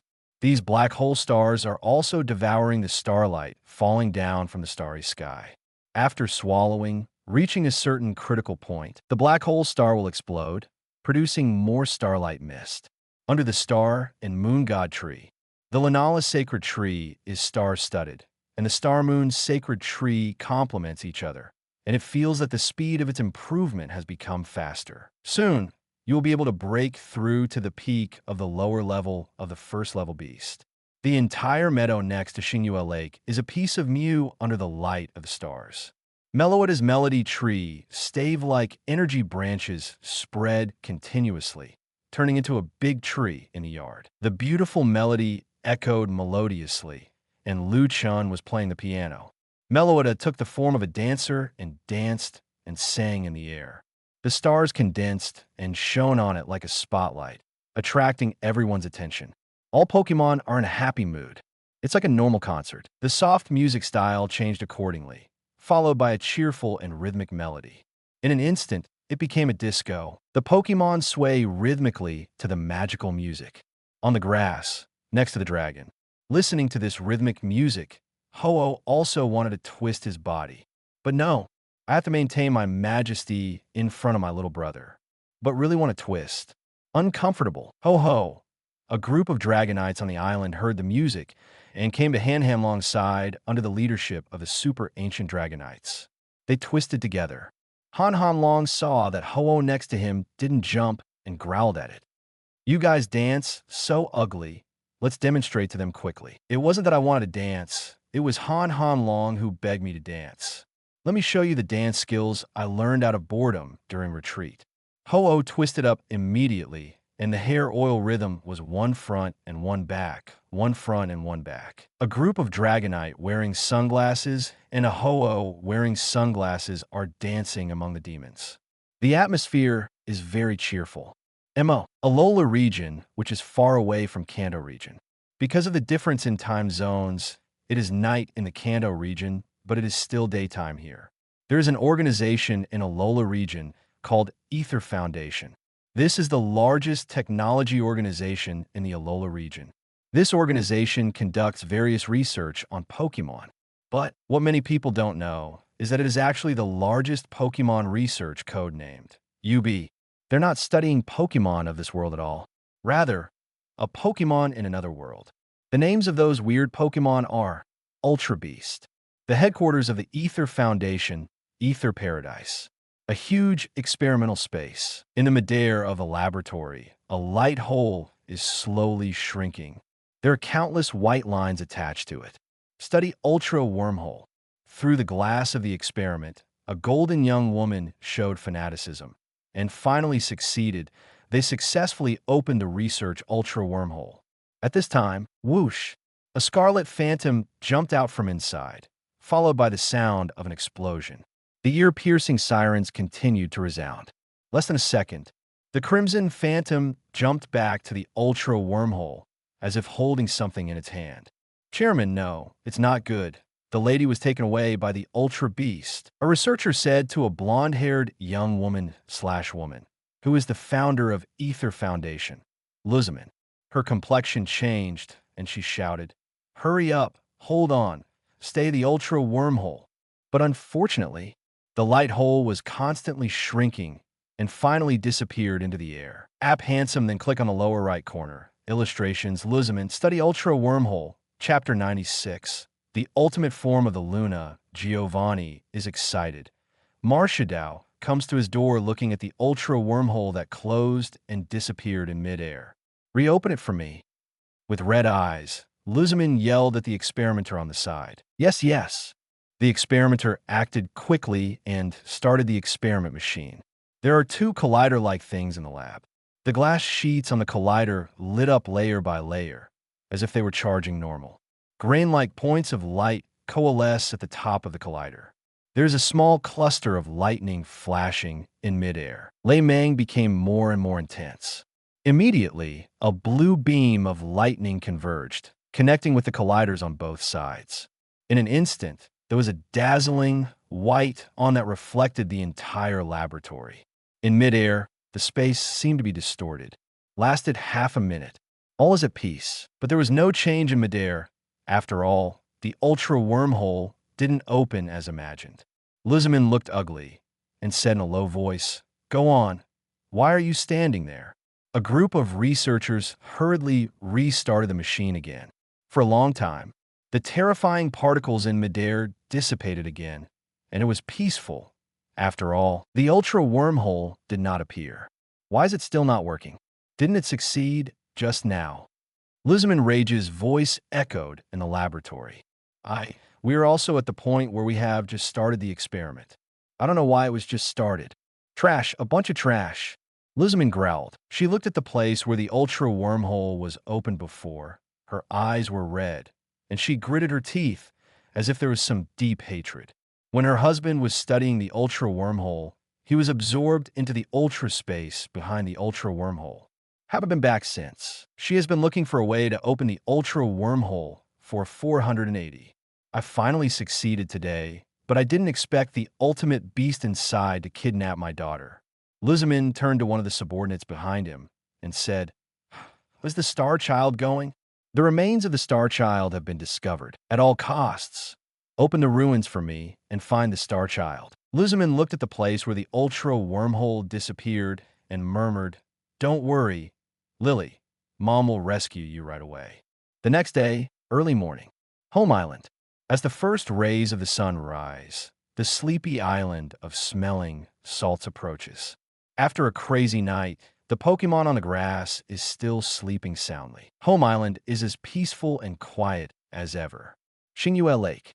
The starlight mist of the Star Moon God Tree is still there, and the universe concentrated in Lunala's core is changing violently, as if it is expanding normal. The stars are shining brightly, reflecting each other's splendor with the Xingyue Shenshu. It was as if a certain tipping point had been reached. The universe in its core is rotating violently. Soaring in the sky suddenly darkened, and the night covered the sky of Homeland Island. As the stars fell, the Star Moon's sacred tree attracted the light of the stars and the moon and became even brighter, exhaling a dense mist of starlight. Lunala was covered in a dense fog of starlight. Ka! There was a crisp sound. Above Lunala's head, a vision of his own law emerged, and a whole universe descended. It let out a melodious low chirp. At the same time, in soaring in the sky, on the night, the moon that was originally a crescent moon also turned into a full moon at this instant. Lunala flaps her wings. It came into the air. A pair of crimson eyes carefully stared at the full moon above the night sky. Suddenly, Its pupils are actually the same as the full moon at this moment. It was as if the full moon had been engraved in his eyes by it. The golden full moon pupils exude a golden light, but the whites of the eyes on both sides are still crimson, which looks abnormally strange. And, instead of the eyes changing, Lunala's whole body has undergone drastic changes. Its wings spread out, and the golden moon discs outside the wings lit up like two crescents. The wings have also become much bigger, and the dim wings are also highlighted at this moment. There was originally a small moon at the tail, but at this moment, it also became the size of the two golden moons on the outside of the wings, emitting golden light. It floated up like another full moon and soaring in the sky. At the same time, the vision of Law appeared behind it. A universe stretched behind it, countless starlight condensed, and finally, in the vision of Law, a spherical full moon condensed. Something seemed to be broken in the body, and Lunala's momentum skyrocketed a lot. Lunala let out a melodious hum. Knowing that Chen was in rest, the voice was very soft, but there was endless joy in the voice. It breaks through, from the lower level of the first level divine beast to the lower ranked high level. It has broken through to the peak of the lower ranked first level divine beast. The understanding of the law has skyrocketed. I realized another form of myself. Full moon form. This is its real pose. Next to Xingyue Lake, Groudon and Kyogre looked up at this form of Lunala, with envy flashing in their eyes. Lunala was not stripped of power in that catastrophe. It came to this world only after the great change of heaven and earth. Good. Lunala was not originally a Pokémon in this world. After that great change, the rules of the world changed, and it came to this world. It seems that the world they live in is called Ultimate World. Therefore, Lunala is not like Groudon and Kyogre, where part of its power has been stripped, still able to transform into his true form. Not like Groudon. Only by recovering the beads transformed by the stripped power can they return to their true form. But Guladon tilted his ferocious head. Recently, it seems, felt that it had been stripped of its power. That is, there seemed to be something moving about the scarlet orb. I don't know if it's an illusion. As the night faded again, Lunala shed her full moon form and returned to her previous normal appearance. She reappeared under the star and moon god tree, swallowing light and mist. Guladon lowered his head again. No more novels? Take part in the voting. The most requested novels and those with the most likes will be chosen for publication on euroaudiobooks.com. There, I can upload as much as I want without the risk of receiving a strike. Our 18 novels and other content that exceed what is morally acceptable are only published on Patreon or the free novels page. Remember, the site is funded by donations on Ko-fi and Patreon memberships.